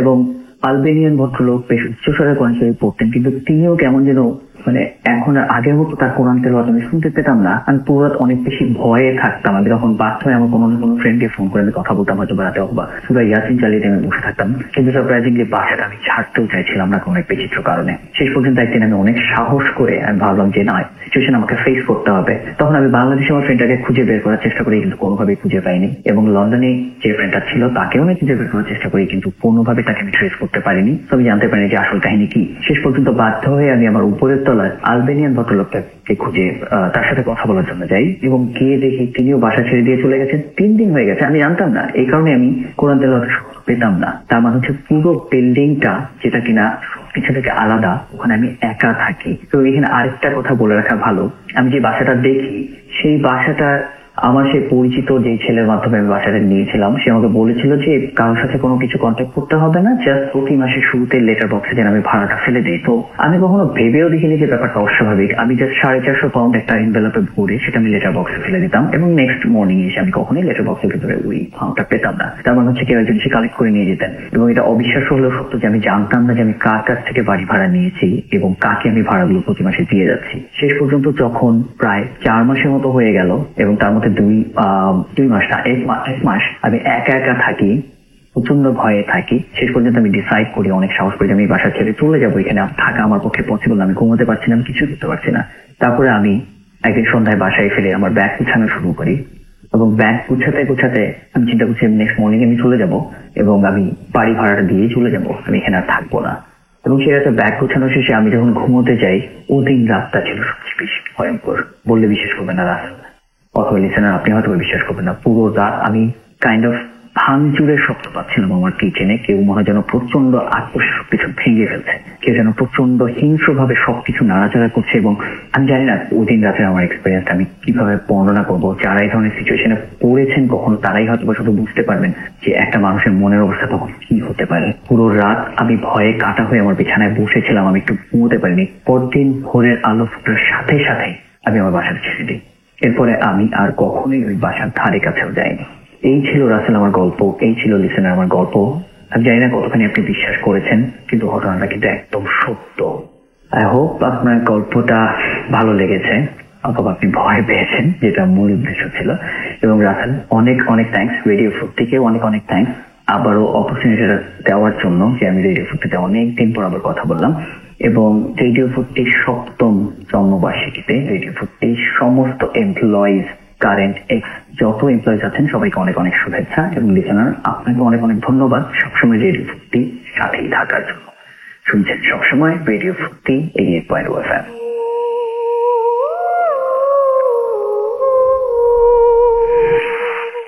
শুনছেন সবসময় রেডিও ফুর্তি হইতে সময় রাত 1:38। আমি রাসেল আছি, সাথে আমার সাথে রয়েছে মাসুম, এবং এই মুহূর্তে আছে সাব্বির ভাই আমাদের সাথে। আর সেই সাথে দেখতে পাচ্ছি অসংখ্য SMS আপনারা পাঠাচ্ছেন। ডিজে রাজ আমাদের SMS করছেন শান্তিনগর থেকে, এবং তিনি বলছেন যে too much nice, carry on. আমরা চলে যাব আরো একটা ঘটনা, এবং এই ঘটনাটি শেয়ার করেছেন আমাদের আরো একজন আরজে, যিনি এখন আমাদের সাথে আর নেই, কিন্তু আসলে আমাদের সাথে তো আছেনই। এই মুহূর্তে বুঝতেই পারছেন যে এই মুহূর্তে তিনি আমাদের সাথে মানে সবসময় যেরকম ভাবে ছিলেন সেরকম ভাবে আমাদের সাথে আছেন, যোগাযোগটা সবসময় থেকে গেছে। তো আমরা তার কাছে একটা ফাইল রেকর্ড করে নিয়ে এসেছি, আমরা তার ঘটনাটা রেকর্ড করে নিয়ে এসেছি। সেই রেকর্ড ফাইলটা আপনাদের জন্য প্লে করছি। আর যে জেরিন, চলুন আমরা শুনেছি তার ঘটনাটি। আমি জেরিন, যখন রেডিও ফুর্তিতে কাজ করেছি 2007 থেকে 2008 শেষ পর্যন্ত, ততদিন আমাকে সবাই আরজে জেরিন নামেই চিনতো। এবং সম্ভবত আমার ভয়েসটা এতদিন পর আবার শুনলে অনেকেই একটু একটু করে মনে করতেও পারবেন। আমার শো এর 2টা টাইম ছিল। একটা হতো খুব সকালে, যে সময়টাতে অফিস অলমোস্ট খালি থাকতো। আর আরেকটা শো ছিল 7-11, সন্ধ্যা 7টা থেকে 11টা। সেখানেও একটা শো এর বড় টাইম দেখা যেত যে অফিস পুরাটা খালি থাকতো। তো ভূত এফএম নিয়ে কথা বলতে গেলে কিন্তু আমার ওই রেডিও ফুর্তির সময়টাও মনে পড়ে, কারণ আমার কলিগরা অনেকেই দেখা যেত যাওয়ার আগ দিয়ে আমাকে অনেক কিছু স্টোরি টোরি শোনা যেত। এখানে কিন্তু যখন অফিস খালি হয় এরকম হয় করিডোরে। তো দেখা যেত বেশিরভাগ টাইমে আমি ভয়েস শোটা অনের রুম থেকে বেরিয়ে হতাম না, বেশিরভাগ টাইমে অনের রুমেই থাকতাম। গান টান বাজতো, মনে হতো যে না আমার সাথে আরো লোকজন আছে। আর রেডিও ফুর্তি দেখতে দেখতে 7টা বছর পার করে 8 নম্বর বছরে পা রাখছে। খুবই খুবই আনন্দের বিষয়, খুব ভালো লাগছে। এবং যেটুকু সময় রেডিও ফুর্তিতে ছিলাম ভীষণ ভালো কেটেছে, গানে আর ফুর্তিতে কেটেছে। আর আমার স্টোরি ভৌতিক গল্প বলতে আসলে ভৌতিক খুব একটা ভাবে বিশ্বাস করা হয় না, তবে হ্যাঁ আমি এটা বিশ্বাস করি যে লাইফে এরকম অনেক ঘটনা ঘটে যেটা ঠিক সেভাবে লজিক দিয়ে এক্সপ্লেন করা যায় না। অনেক চিন্তা ভাবনা করেও হয়তো আমরা সেটাকে ঠিক সমীকরণটায় বসাতে পারি না, এরকম ঘটনা কিন্তু ঘটে। তো আমার ঘটনা বলতে গেলে যেটা নিজের একেবারে পার্সোনাল এক্সপিরিয়েন্স গল্প যদি বলি, তাহলে আমি গল্পটা বলার সময় আমার একটু মনটা খারাপও হবে এই জন্য, কারণ এটার সাথে একটা খুব পার্সোনাল সেন্টিমেন্ট জড়িত। আমার খালা, আপন খালা, উনি প্রায় 7-8 মাস ক্যান্সারে ভুগে মারা গিয়েছেন, এবং এই পুরো সময়টা উনি আমাদের সাথেই ছিলেন, আমার বাসাতেই, এবং আমার রুমে উনি থাকতেন। যার কারণে ভীষণ সেই সময়টা খুবই ইমোশনালি জড়িত ওই মেমোরিগুলি। তো উনি যেদিন মারা যান আমাদের এই বাসাতে, আসলে আমার রুমেই মারা গেছেন। তো আমি ওই সময়টা বাসায় ছিলাম না, ঠিক ওনার হয়তো 2-3 মিনিটের জন্য মিস করেছি। তারপরে অফিস থেকে বাসায় এসে আসলাম, আমি ওনাকে আর পাইনি। তো আমার রুমে যেটা হচ্ছে জানালা আছে একটাই, এবং জানালা স্লাইডিং ডোরে যেটা হয় যে অর্ধেকটা খোলা থাকে এবং অর্ধেকটা বন্ধ থাকে। জিনিসটা মুভেবল, কিন্তু কোনো একটা কারণে যেই দিকটা বন্ধ থাকে ওই দিকটা বন্ধ থাকতে থাকতে জানালাটা ওখানে ফিক্স হয়ে গেছে। আমি চেষ্টা করে ওটাকে মুভ করতে পারতাম না। তো উনি যেদিন মারা গেলেন, আমি এসে সবাই বাসায়, তো বুঝতেই পারছেন যেরকম অবস্থা হওয়ার কথা একটা মানুষ মারা গেলে সেই বাসায়, সেরকম অবস্থা। তো কিছুক্ষণ পর আমি হঠাৎ খেয়াল করলাম যে আমার রুমের যে জানালাটা, সেটার যে দিকটা ফিক্স ছিল, শক্ত ছিল, সেই দিকটা একেবারেই সরানো, পুরোপুরি জিনিসটা মাঝামাঝি আনা, এবং পিছনে যে যখন আমি দেখলাম পুরোটাই ট্র্যাকের বাইরে। স্লাইডিং ডোর যেটা হয় যে স্লাইডে একটা ট্র্যাকে রাখতে হয়, পুরোটাই ট্র্যাকের বাইরে, এবং এটা একটু হাত দিয়ে just ঠিক করার চেষ্টা করার সময় দেখা গেল পুরো গ্লাসটা আমার হাতে চলে আসলো। মানে এত শক্ত জিনিসটা পুরোপুরি আলগা ট্র্যাক থেকে বাইরে, এবং মানে পড়ে যাওয়ার অবস্থা। তারপর অনেকে জিজ্ঞেস করলো যে এই শক্ত জিনিসটাকে এভাবে মুভ করেছে, যে কোনো সময় তো জানালাটা খুলে ভেঙে যেতে পারতো, কাচের জানালায় যেটা হয়। তো কাউকে ওরকম পাইনি যে বলেছে যে আমি এটা করেছি, আসলে ওই জানালাটাকে মুভ করে না এদিন। তো আমি জানি না, এটার এক্সপ্লেনেশন আমি আসলে খুঁজে পাই নাই। এরকম হতে পারে মৃত্যু একটা জিনিস আসে, একজ্যাক্ট যখন আসে এবং একটা মানুষের জান নিয়ে যায়, আমি জানি না কি হয় ডিউরিং, যার সাথে হয় ওই সেই মানুষটাই আসলে হয়তো জানবে, এবং সে কখনোই ফিরে এসে আমাদেরকে বলার মতো অবস্থাটায় থাকে না। কিন্তু এই জিনিসটা আসলে আমি তারপরে আর অনেক চিন্তা ভাবনা করে এটা কোনো কিছু লজিক খুঁজে পাই নাই। আমার কাছে মনে হয়েছে বিষয়টা হয়তো ন্যাচারাল ছিল না, কিছু একটা ছিল যেটা আমরা লজিক দিয়ে আসলে প্রমাণ করতে পারি নাই। আর আমি এখন যে বাসাটার গল্প বললাম, সেটা আমি যেই রুমে থাকি, আমার রুমটাই সেটা হয়। আর আমার ঠিক আমাদের উপরের ফ্ল্যাটটা আসলে ওখানে যে ফ্যামিলিটা থাকতো ওনারা বিদেশে সেটেল হয়ে গেছেন, পুরো ফ্যামিলি না, ওই বাসা মহিলা, উনি বাচ্চাদের নিয়ে বাইরে থাকেন, এবং যে আমাদের আঙ্কেল আছেন উনি পাইলট, যার কারণে বেশিরভাগ সময় দেখা যায় ওনাকে ফ্লাইটে থাকতে হয়, মানে ওনাদের ফ্ল্যাটটা বেশিরভাগ সময় খালি থাকে। কিন্তু খুব ইন্টারেস্টিংলি একটা ঘটনা যেটা হয়, আমি একা হইলে সেটা হয়তো আমি এখানে আজকে শেয়ার করতাম না, কিন্তু জিনিসটা আরো অনেকেই এক্সপিরিয়েন্স করেছে, যার কারণেই বলা আসলে যে রাত 12টার পর যে সময় আমাদের ঘুমাতে যাওয়ার সময়, সে তারপরেই দেখে যে ঠিক উপর ফ্লোরে অ্যাক্টিভিটি হলে আমরা বুঝতে পারবো। ফ্লোরের একটা বিষয় আছে, একটা যেটা হয় রান্নার গন্ধ আছে, মাছ রান্না, মাছ ভাজা এটা আছে। তারপর যেটা হয় মানুষজনের আওয়াজ শোনা যায়, কথাবার্তা, মহিলা বাচ্চা এরকম তাদের আওয়াজ শোনা যায়, এবং ফ্লোরে আপনি মার্বেল ছুড়ে দিচ্ছেন, এরকম কিছু হলে কিন্তু ঠিক আমার ইমিডিয়েট উপরে যে ফ্লোরটা সেটাতেই আমি বুঝতে পারবো, আশেপাশেরটাই কিন্তু বুঝতে পারবো না। তো এটা আমি ভাবতাম যে না আমার ভুল হতে পারে বা অন্য বাসায় বা এরকম কিছু। বাট আমার মামা মাঝখানে একবার আসছেন আমাদের সাথে থাকবে, তো উনি আমাকে জিজ্ঞেস করছেন যে কি ব্যাপার তোমাদের উপরে ফ্লোরে কি রাত 12টার পরে ওনারা সব রান্না বান্না সবকিছু শুরু করেন কিনা? না, ওনারা তো কেউ আসলে দেশে থাকেন না, আঙ্কেল আসেন মাঝে মাঝে থাকেন, ওই বেশিরভাগটা আমি দেশের বাইরে থাকতে ওনার কাজের জন্য।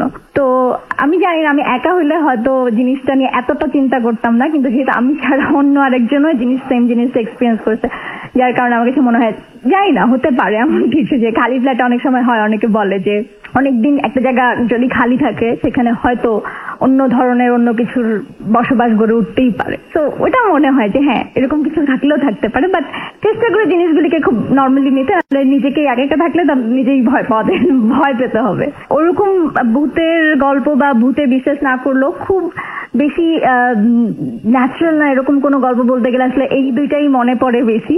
আর কারণ ফ্রেন্ডদের সাথে শেয়ার করতে গেলেও দেখা যায় যে এই গল্পগুলি বেশি বলা হয়। আর রেডিও ফুর্তি লিসনারদের অনেক অনেক অনেক শুভেচ্ছা, সবাই অনেক বেশি ফুর্তিতে থাকেন, ফুর্তি করেন, এবং সবাইকে থ্যাঙ্কস আমার স্টোরি শোনার জন্য।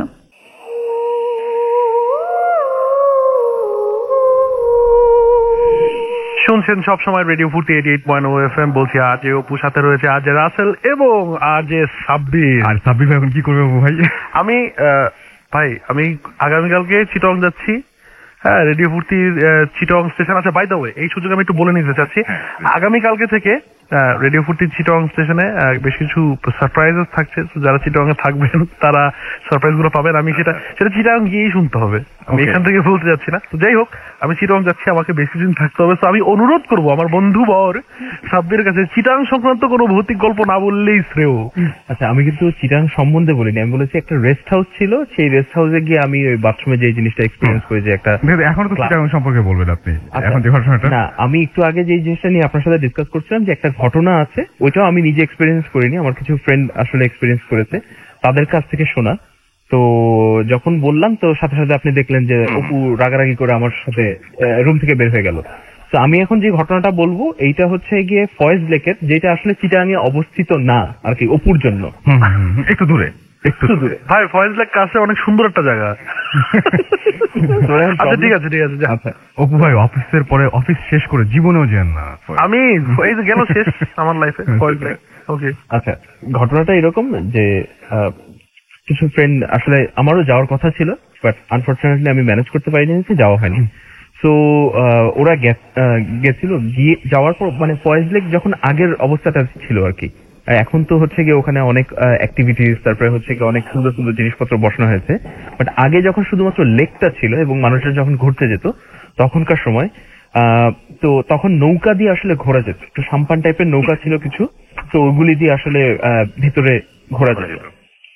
তো একটা ফ্রেন্ড হঠাৎ করে লক্ষ্য করে, এটা আমি আপনার শোতেও অসংখ্যবার শুনেছি, এবং তখন আমার কাছে জিনিসটা আবার ট্রিগার করেছিল যে নৌকা দিয়ে যখন আসলে যাচ্ছিল, তো হঠাৎ করে একটা জায়গায় যাওয়ার পর মাঝি বৈঠা ইয়ে করা বন্ধ করে দিয়েছিল। তো জিজ্ঞেস করছে যে যান না কেন, বলে না ওখানে আর না যাই, ফিরে যাই, কারণ সন্ধ্যা সন্ধ্যা হয়ে আসছে, এখন আর ওই দিকটায় না যাই। তো বললো যে কেন, চলেন, এখনো তো সন্ধ্যা হতে মাগরিবের আজান দিতে এখনো দেরি আছে, তো চলেন আমরা যাই। তো বলে না না না, ওইদিকে যাওয়া যাবে না। বলছে আরে চলেন মামা। তো তখন এটা বলার পরে সে মানে একদমই যেতে নারাজ। তো তখন বললো যে চলেন আরেকটু সামনে যাই। বলে না, আরেকটু সামনে সমস্যা আছে। বলে কি সমস্যা? বলে না আমি, আপনারা বুঝবেন না, এখানে সমস্যা আছে। বলে কি, এখানে বেশি গভীর, আমরা সবাই সাঁতার টাতার জানি, কোনো অসুবিধা নেই। বলে যে ঠিক আছে, আমরা তাহলে একটু সামনে, আরেকটু সামনে গেছে। তো সামনে যাওয়ার পর হঠাৎ করে একজন একটু দেখতে পারে যে পানির মধ্যে আপনি কোন একজন মহিলার চুল যেমন ভাসলে যেরকম দেখা যায়, সেরকম চুল ভাসছে। তো এইটা দেখার পরপরই সে বলে যে এটা কি? তো এটা দেখার পরই মাঝি কোনো কিছু কারোর সাথে না বলে সাথে সাথে হচ্ছে কি নৌকাতে ইউটার্ন নিয়ে আর কি ঘোরায় ফেলছে। তো তখন জিজ্ঞেস করেছেন যে এটা কি ছিল। তো তখন মাঝি বেশ রাগারাগি করা শুরু করে তাদের উপর, যে আপনাদের আগেই বলছিলাম যে আপনারা আসলে যারা এখানকার না, তারা আপনারা না বুঝে অনেক কিছু করে ফেলেন, পরে বিপদ হয় আমাদের। তো বলতেছে যে কেন, এখানে কি, যে ওইটা চুলের মতো এটা কি ছিল? মানে জিনিসটা ছোট না, কিন্তু বেশ অনেক বড়, নৌকার চারপাশ জুড়ে আসলে চুল দিয়ে আসলে ঘেরা, এরকম টাইপের মনে হচ্ছিল, এবং দেখে মনে হচ্ছিল কেউ ডুবে গেছে, চুল ভাসতেছে, কিন্তু অনেক, কিন্তু ব্যাপ্তিটা অনেক বড় ছিল আর কি, মানে পুরো নৌকাটার অলমোস্ট অর্ধেকটা জুড়ে। তো এইটা দেখা মাত্র হচ্ছে গিয়ে মাঝিটা খুব বেশি ভয় পায় আর কি, কারণ আমার ফ্রেন্ড যারা গেছিল তারা ওখানকার লোকাল না, ওরা এটা সম্বন্ধে কোনো কিছু জানে না। They found it very interesting যে আরে আরে এটা কি আসলে। তো বাট মাঝি খুব রাগারাগি শুরু করে। তো তখনই ওদেরকে নিয়ে ঘাটে নামায় দেয়, তো কোনো কিছু বলে না। তো আমার যে ফ্রেন্ডটা ছিল তার চাচা আবার চিটাঙের, তো ওনার সাথে গিয়ে পরে বলে যে মাঝি আমাদের সাথে এরকম ব্যবহার করলো, তো মাঝির কাছ থেকে ছাড়িয়ে ফেলাম, ব্যাপারটা তো খুব একটা ভালো লাগতেছে না। তো বলে যে আসলে ঘটনাটা এরকম না, তোমাদের আসলে তোমাদের ভালোর জন্য মাঝি ওখানে নিয়ে যায়নি। সেই জিনিসটা হচ্ছে কি, এখানে মানে এরকম অনেকে আগে গিয়ে এই জিনিসটা এরকম দেখেছে যে চুল ভাসছে, এরকম এরকম ফয়েজ লেক নিয়ে কিন্তু অনেক মিথ আছে। হ্যাঁ, আমিও বেশ কিছু শুনেছি, আমি ভূত এফএমএও এর আগে অনেকবার শুনেছি। হ্যাঁ, একটা মিথ আছে যে, এবং এই কিছু কিছু জায়গাতে যে জিনিসগুলি আসলে মিথ, আনসলভ যেসব মিস্ট্রি গুলি আছে, সেগুলিকে কিন্তু নিয়ে আসলে কোনো ডিসকাশন করে আসলে মানুষ কুল কিনারা করতে পারেনি। তো এরকম কিছু একটা দেখে ওরা ওখান থেকে ফিরে আসছে। তারপরে অনেক শব্দ শোনা যায়, শুনেছি আমি ফয়েজ লেকের ওখানে। তো my piece of advice to Apu যে ডোন্ট গো। মানে আমি খুব অবাক হচ্ছি যে আপনি ফ্রেন্ড, তারপরে আপনি যেটা করছেন ম্যাক্সিমাম ঘটনা সব Sabbir for ruining my trip, Chittagong trip, thank you very much. মানে ম্যাক্সিমাম ঘটনা কিন্তু সে চিটাগং নিয়েই বলবে, নট চিটাগং, বাট হচ্ছে কি তুই কতদিনের my next destination is Sylhet by the way. Exactly. But কালকে তো তুই চিটাগং হ্যাঁ, কালকে চিটাগং এ। Best of luck. Oh my god, I'm not going to foil থেকে ট্রিপে। আর গেলেও আমি ডেফিনেটলি মাঝির কথা শুনে, ওনাকে মান্য করে, যতটুকু আমাদেরকে ঘোরাতে চান অতটুকুই ঘুরবো, এবং সবাইকে বাথরুমে চেক করবেন যে কোনো আছে কিনা। দ্যাট রিমাইন্ডস মি রাসেল ভাই, আমরা প্রায় মনে হয় একদম চলুক, অসুবিধা নেই। আচ্ছা, শেষের দিকে। তো যাই হোক, যেটা বলছিলাম যে এই ধরনের সুপার ন্যাচারাল জিনিস বা সুপার ন্যাচারাল ব্যাপার তো আসেই। বিফোর ভূত এফএম, আজকে যেহেতু 47 বছর হয়ে গেল, পুরোনো কথাই বারবার মনে পড়ে। তো বিফোর ভূত FM actually started, Fuad live তখন চলতো, এখন আবার নতুন করে শুরু হয়েছে, তখন ফুয়াদ লাইভ ছিল। উই ডিড একটা special episode of Fuad live, যেটা ছিল হরর এপিসোড, এবং ওই এপিসোডটা অ্যাকচুয়ালি বলা যেতে পারে মানে to some extent is the very initial inspiration for Bhoot FM. যে ওই এপিসোডটা যেবার হয়েছিল, ব্যাপারটা এরকম ছিল যে ফুয়াদের সাথে প্ল্যান ছিল যে আমরা ঠিক আছে, আমরা প্রত্যেকটা এপিসোড একটা থিম নিয়ে করবো। তো একটা থিম ছিল 80s 90s টেলিভিশন শোজ, একটা ছিল হরর। ওই এপিসোডে অ্যামেজিংলি যে এরকম ছিল যে আমরা দুজন শো শুরু করি, খুবই হালকা মুডে, মাসুম ভাইও ছিল আমার যতদূর মনে পড়ে, কন্ট্রোল করছিল উনি বোর্ড। তো খুব হালকা মুডে আমরা শোটা শুরু করি, হালকা মুডেই শোটা চলছিল। একটা পয়েন্টে আমরা বেশি এক্সাইটেড হলে যেটা, আমরা লাইট টাইট নিভিয়ে দিলাম, অন্ধকারে করবো। লিটারেলি ফুয়াদ, মানে যারা চেনেন ফুয়াদকে, রাসেল ভাই আপনারা সবাই জানেন, ফুয়াদ তো অনেকই মানে মজার মানুষ, হার সময় দুষ্টামি করছে বা সিরিয়াসলি নেয় না কিছু। একটা পয়েন্ট আমার মনে আছে, আমরা তিনজনই মানে we started scaring because for the very first time তখন মানুষ আমাদেরকে কল করছিল, এটা কল ইন ছিল, কল আউট ছিল, আমরা কল করছিলাম যারা এক্সপিরিয়েন্স শেয়ার করতেছেন, মানুষ তাদের রিয়েল স্টোরি শেয়ার করছিল। ইট ওয়াজ সো স্ক্যারি আসলে, যে আমরা একটা সময় লিটারেলি ভয় পাওয়া শুরু করলাম। তো তখন আমাকে প্রায় অনেকে জিজ্ঞেস করেন যারা রেগুলারলি ভূত এফএম শোনেন এবং একটা প্রশ্ন করেন সব সময় যে আচ্ছা আপনাদের যে ভূত এফএমটা হয় এটার এই ঘটনাগুলো কি সত্যি? তো আমি সবাইকে উত্তরটা দেই আলাদাভাবে, এখনো আবার দিচ্ছি যে দেখেন সত্যি মিথ্যা যাচাই করার দায়িত্ব কিংবা লাইসেন্স আমাদের কাছে নেই। আনফরচুনেটলি আপনারা যদি বলেন আমরা অ্যাপ্লাই করতে পারি সত্যি মিথ্যা যাচাই লাইসেন্স, মানে আপনাদের মধ্যে কেউ কিন্তু শেয়ার করছে এক্স্যাক্টলি এটা আমাদের। বাট যেটা হয় যে যারা শেয়ার করেন আমরা চেষ্টা করি যতটুকু অথেন্টিক থাকে তো রাখার। রাসেল ভাই যেটা করেন যে স্ক্রিনিং করেন গল্পটা, সেখান থেকে বেছে বলেন। তবে আমি যতদূর দেখেছি, যতদূর অবজার্ভ করেছি, যতটুকু শুনেছি দেখেছি যে যারা যখন শেয়ার করে either they're making a very good story, they need to get Oscar for this, or those are real experiences, or those are real মানে রিঅ্যাকশন টিঅ্যাকশন দেখে বোঝা যায়। হ্যাঁ তাই মনে হয় সেটা। আর মানে তো জিনিসটা কিন্তু ওরকম না একদম, those are experiences। তো আমার মনে হয় যে আসলে এই যে তোকে সাব্বির যেটা বললো যে এই ধরনের গল্প যদি আমরা শুনি বা এক্সপেরিয়েন্স করি বা যদি নিজে এক্সপেরিয়েন্স করি, এগুলার গভীরে না যাওয়ার চেষ্টাই করি। আরেকটা ব্যাপার হচ্ছে রাসেল ভাই, ওই কিছুদিন আগে আমরা একটা জায়গায় সবাই বসছিলাম, আমি সাদিয়া অপু আমরা সবাই বসছিলাম, তো হঠাৎ করে ভূত রিলেটেড অথবা এই ধরনের ডিসকাশন শুরু হয়েছিল। মানে ইটস মানে কফি টেবিল ডিসকাশন টাইপের, অনেকক্ষণ ধরে চলছে। তো হঠাৎ করে মানে একটা ঘটনা সাদিয়া হঠাৎ শেয়ার করে যে ওর একটা হচ্ছে গিয়ে কাজিনের ছোট বাচ্চার ব্যাপারটা বলার আগে একটা জিনিস বলে নিই যে অনেক সময় দেখবেন কোন ছোট বাচ্চা অসম্ভব অট্ট হাসি টাইপের হাসে, এবং ওইটা একটা পর্যায়ে গিয়ে কিন্তু পুরো ব্যাপারটা, ছোট বাচ্চাদের হাসি এমনি দেখতে খুব ভালো লাগে, বাট ওইটা একটা পর্যায়ে গিয়ে কিন্তু খুব স্কেরি হয় যদি আর আপনি খুব অন্ধকার মানে ওইরকম জায়গায় ওই অ্যাটমসফিয়ারটা যদি ওইরকম হয় তাহলে খুব স্কেরি হয়। তো সাদিয়া গল্পটা এরকম ছিল যে ওই বাচ্চাটা আসলে জন্ম হচ্ছে গিয়ে ইংল্যান্ডে, ওরা খুব সুন্দর গ্লাসগোতে থাকতো। তো তখন সেক্ষেত্রে ও প্রায়ই দেখা যেত বাচ্চাটা ছোটবেলা থেকেই সিলিং এর দিকে তাকিয়ে বলতো ভূত ভূত অথবা এরকম, যখন ও কথা বলা একটু একটু বুঝতে পেরেছে ভাও এরকম কিছু একটা ভয় বলতো অথবা ও একটু কান্নাকাটি করতো এবং একটা পার্টিকুলার জায়গা দেখিয়ে সে খুব ভয়ের ব্যাপারটা এক্সপ্রেস করতো। তো অনেক পরে যখন বাচ্চাটাকে আসলে ইয়েতে নিয়ে যাওয়া হয়েছে, কি বলে ওটার নাম, সে একটু বড় হওয়ার পর তারা লন্ডনে শিফট করে এবং লন্ডনে আসার পর ওরা মিউজিয়ামে গেছিল। মিউজিয়ামে গিয়ে ওখানে একটা জায়গায় একটা কফিন বক্সের ভিতরে একটা মমি অথবা এরকম কিছু দেখতে পায়। তখন লিটারেলি বাচ্চাটা ওই আগের যে এক্সপ্রেশনটা সেই এক্সপ্রেশনটা দেয় যে ভয়। তখন ওর মা আসলে এই পুরো জিনিসটাকে কোনো কিছু মানে একটু রিলেট করার চেষ্টা করেছে যে আসলে কি হচ্ছে, অথবা সে হয়তো এরকম কোনো কিছু দেখতে পায়। তো এইটা ছিল তার ওইখানকার ঘটনা। তারপরে অনেক বছর পরে ওরা বাংলাদেশে ফিরে আসে।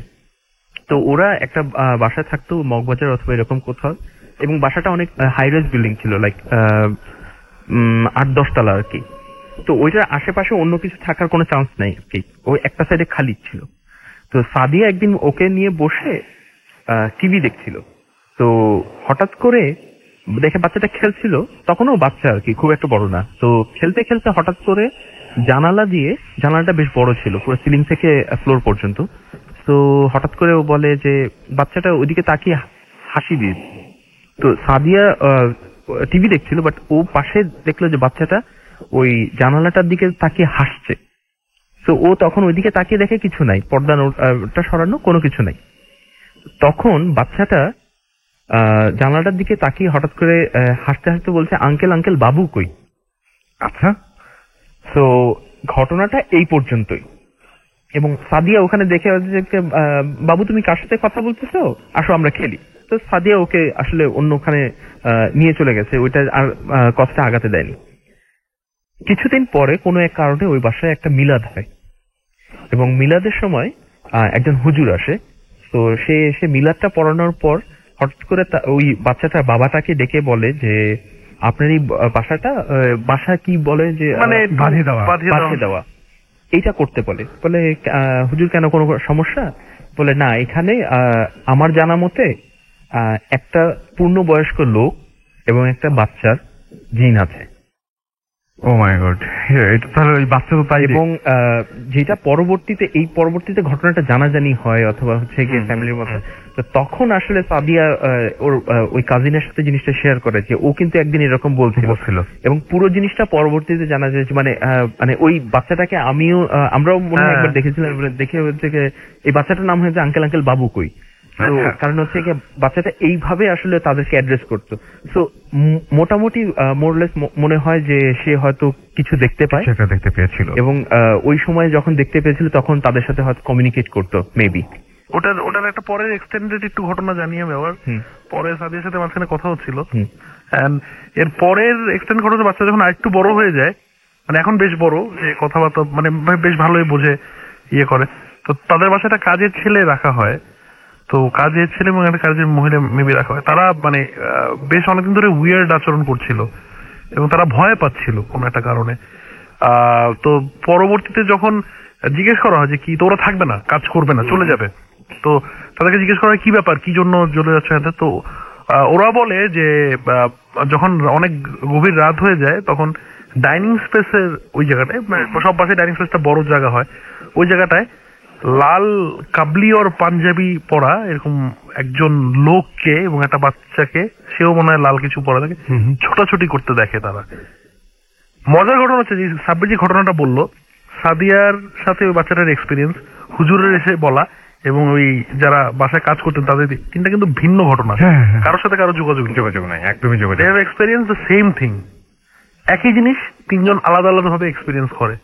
তো আমি জানি না, এটা আপনাকে আবার মনে করিয়ে দিল মনে হয় সাব্বির ভাই আবার নতুন করে। যাই হোক, আমাদের শেষ করতে হবে না, অপুর আমরা শেষ করি এবং অপু ভাই সাব্বির ভাইকে দিয়ে শুরু করি, তাই না? সাব্বির ভাই সবার কাছে একটু বিদায় যদি নিয়ে নিতেন তাহলে। Okay, listener, thank you very much Rasel ভাই ফর কলিং মি। অনেকদিন পর হচ্ছে গিয়ে রেডিও ফুর্তিতে আসতে পেরে ভালো লাগলো, বাট হচ্ছে গিয়ে যেটা সবচেয়ে বেশি ভালো লাগে সেটা হচ্ছে গিয়ে 7টা বছর পার হয়ে গেছে।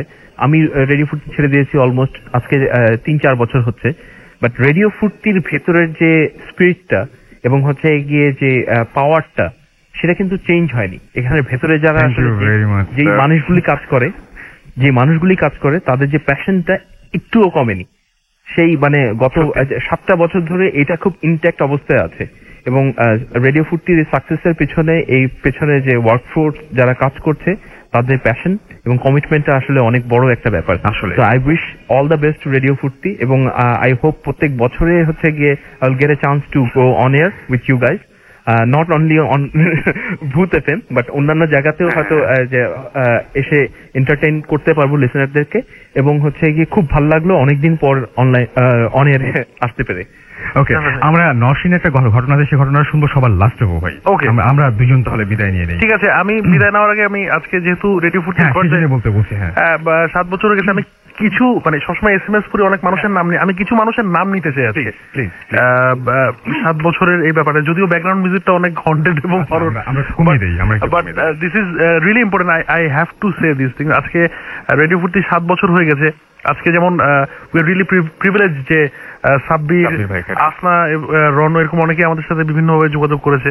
তো যারা আমাদের সাথে নেই কিন্তু রেডিও ফুর্তির আজকের এই অবস্থানে আসার জন্য যাদের অবদান মানে কখনোই আমরা অস্বীকার করতে পারবো না, সেরকম কিছু মানুষের নাম যেমন I really want to thank on behalf of radio ফুর্তি মিস্টার সাইদ কবির, ড্যানিয়েল, আরাফাত কাজী, মিস্টার এহসান মাহবুব, নাফিস ভাই, ইয়াসিন ভাই, and so many other things, Rono and Laura and Zara, Simin, and please correct me যাদেরকে আমি মিস করছি, and আরো প্রচুর মানুষ যেমন এখন মনে পড়ছে সাকিব ভাই, আমাদের সাকিব ভাই এখন তো সাকিব, যদিও he is with us, Champa and আরো কে, আরো অনেকের নাম আছে, পৃথিবী, রাইট, পৃথিবী, ইমরান, এন্ড আরো ছিল আমাদের সাথে বডি বিল্ডার যারা তো ছিল, হ্যাঁ, এরকম প্রচুর মানুষ। I am really sorry, Salam ভাই এন্ড নিক্সন ভাই এন্ড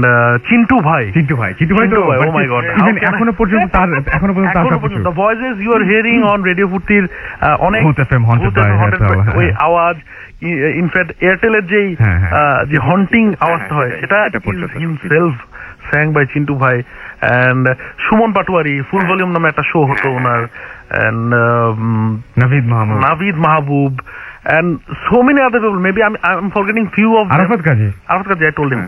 তো অনেক মানুষ, প্রচুর মানুষ যাদের অবদান ছাড়া হয়তোবা আজকে রেডিও ফুর্তি যে জায়গা আছে সেখানে থাকতে পারতো না। স্টিল এখন যারা আমরা কাজ লুবায় না, রাইট। তো যদি কারো নাম মিস হয়ে যায়, আমি কালকে সকালে আবার নতুন করে হবে। So thank you very much সবাইকে যারা আমাদের সাথে ছিলেন। হ্যাঁ, রনিকে নাম মনে করতেছে, কার নাম? হ্যাঁ, মোহন ভাই, রাইট, মোহন ভাই, if you are listening, Roni the guy who is doing your job right now, সে মনে করে দিল মোহন ভাই। মানে সবাইকে ধন্যবাদ আসলে, thank you very much. And it's you people যে we are still working here, we are still doing our job properly. And obviously Sabbir, আসনাকে বিশেষ ধন্যবাদ যে তারা সশরীরে এখানে। আপনিও কি কষ্ট করে এসেছেন জানি, কিন্তু আপনাকে কিছু বলার নাই, না আপনাকে কিছু বলার নাই। না, আর আরেকটা জিনিস সেটা হচ্ছে যে আসলে মানে ভূত এফএম, যেটা আমি ভূত এফএম এর পক্ষ থেকে আজকে একটা জিনিস বলতে চাই, সেটা হচ্ছে যে সত্যি কথা বলতে আমি আজকে আসলেও মিস করছিলাম সাইদ ভাই, ড্যানিয়েল ভাই, বিশেষ করে মানে ভূত এফএম এর সাথে সম্পৃক্ত, বিশেষ করে আমাদের যে হাফিজ ভাই, যে কিনা ওই রাতের বেলায় সবাইকে ঠিক মতো পৌঁছে না দিলে হয়তো কোনো গেস্ট আমরা পেতামই না, যিনি গাড়িতে করে পৌঁছে দেয়। আজকে আমাদের সাথে আলামিন এখন কাজ করছে, যে দায়িত্বটা মানে ইটস লাইক এ ফ্যামিলি, মানে ফ্যামিলিতে অনেক সময় দেখা যায় যে কোনো ভাই বোন দেশের বাইরে চলে যাচ্ছে অথবা এরকম, but we are all in touch. দেখা যায় যে কোনো একটা প্রোগ্রামে কিন্তু হচ্ছে কি আমরা পার্টিসিপেট করছি, একসাথে দেখা হচ্ছে, যে কোনো ওয়েডিং রিসেপশন বলেন অথবা যে কোনো জিনিসে, এবং হচ্ছে কি ওই বন্ডিংটা আছে। তো মানে আমি বলবো যে ফুর্তির পাওয়ারটা যদি কেউ জিজ্ঞেস করে অথবা মেইন ইউএসপি যদি জিজ্ঞেস করে, ইচ্ছারিয়ার ভাই, নওশিন মুকুল ভাই, আপনারা বলতে থাকেন, মানে এই ধরনের জিনিস। এবং চিটাঙ্গে যারা আছে, রিগান, তারপরে হচ্ছে অন্যান্য যারা আছে, Toman, Rumana, so many people, but হচ্ছে গিয়ে যখনই দেখা হয় মানে কোনো জড়তা থাকে না। এইটা একটা অনেক বড় জিনিস। রনি রন সিলেট, আমার ওনার যে মজা যাই হোক, আমরা নকশিনের ঘটনা শুনবো এবং তারপর শেষ করে দেবো। আমি একটা জরুরি খবর দিয়ে দিই যে আপনারা যারা আগামী সপ্তাহের জন্য ঘটনা পাঠাবেন তাদেরকে পাঠাতে হবে, আমাদেরকে ইমেল করতে হবে, নাম, ঠিকানা এবং ফোন নাম্বার সহ আপনার ঘটনা পাঠিয়ে দিন। bhootfm@radiofurti.fm, এটা হচ্ছে অ্যাড্রেস। স্পেলিংটা হচ্ছে BHWTFM@radiofurti.fm। এখানে নাম, ঠিকানা এবং ফোন নাম্বার সহ আপনার ঘটনা পাঠিয়ে দিবেন। যারা দেশের বাইরে রয়েছেন তাদেরকে অনুরোধ করবো অডিও ক্লিপ পাঠানোর জন্য, এবং আপনি অবশ্যই যারা ঘটনা পাঠাচ্ছেন উল্লেখ করে দেবেন শুরুতেই, এটা যদি মেনশন করেন তাহলে খুব ভালো হয়, যে ঘটনাটা আপনি স্টুডিওতে এসে শেয়ার করতে চান কিনা, নাকি আপনি চান যে আমি পড়ে শুনে। আর সেটা হচ্ছে যারা স্টুডিওতে এসে শেয়ার করতে চান তারা অবশ্যই ফোন নাম্বারটা লিখতে ভুলবেন না। আজকের মতো এখানেই আমি বিদায় নিয়ে নিচ্ছি। অপু ভাই একটু প্লিজ, যেহেতু আজকে মানে সপ্তম জন্মবার্ষিকীতে পা দিল, আমি সবাইকে রেডিও ফুর্তির পক্ষ থেকে আমরা সবাইকে, নসিনেরটা তো ছাড়বই, আমরা সবাইকে আবারও এতক্ষণ পর্যন্ত যারা আমাদের সঙ্গে ছিলেন, কালকে অনেক বড় বড় আয়োজন আছে, সুতরাং সেগুলোতে আপনারা থাকবেন আশা করি, সেগুলো অপু ভাই বলবে। আমি এখানে বিদায় নিয়ে নিচ্ছি। আজকের শোটা অপু ভাই শেষ করুক, কিছু কথা বলে আর কি। ডেফিনেটলি, আর কথা বলার একটাই জিনিস আছে, হ্যাপি বার্থডে সবাইকে।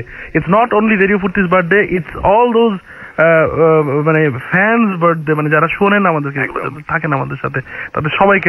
আমি একটা কথা শুধু আপনাকে বলতে চাই, আজকে সকালে একজন আমাকে SMS করে বলেছিলেন যে আমার কাছে মনে হয় যে আর যারা প্লাস হচ্ছে রেডিও ফুর্তির গান মানে প্রোগ্রাম সবকিছু মিলিয়ে খুব অর্গানাইজ। তো আমার কাছে একটা জিনিস আমি তখন বলেছিলাম যে আমরা আসলে না কিছুই করি না, আমাদের আসলে সবচেয়ে বড় যে ব্যাপারটা সেটা হচ্ছে আমাদের যারা লিসনার রয়েছেন তারা অনেক বেশি Right. স্পেশাল।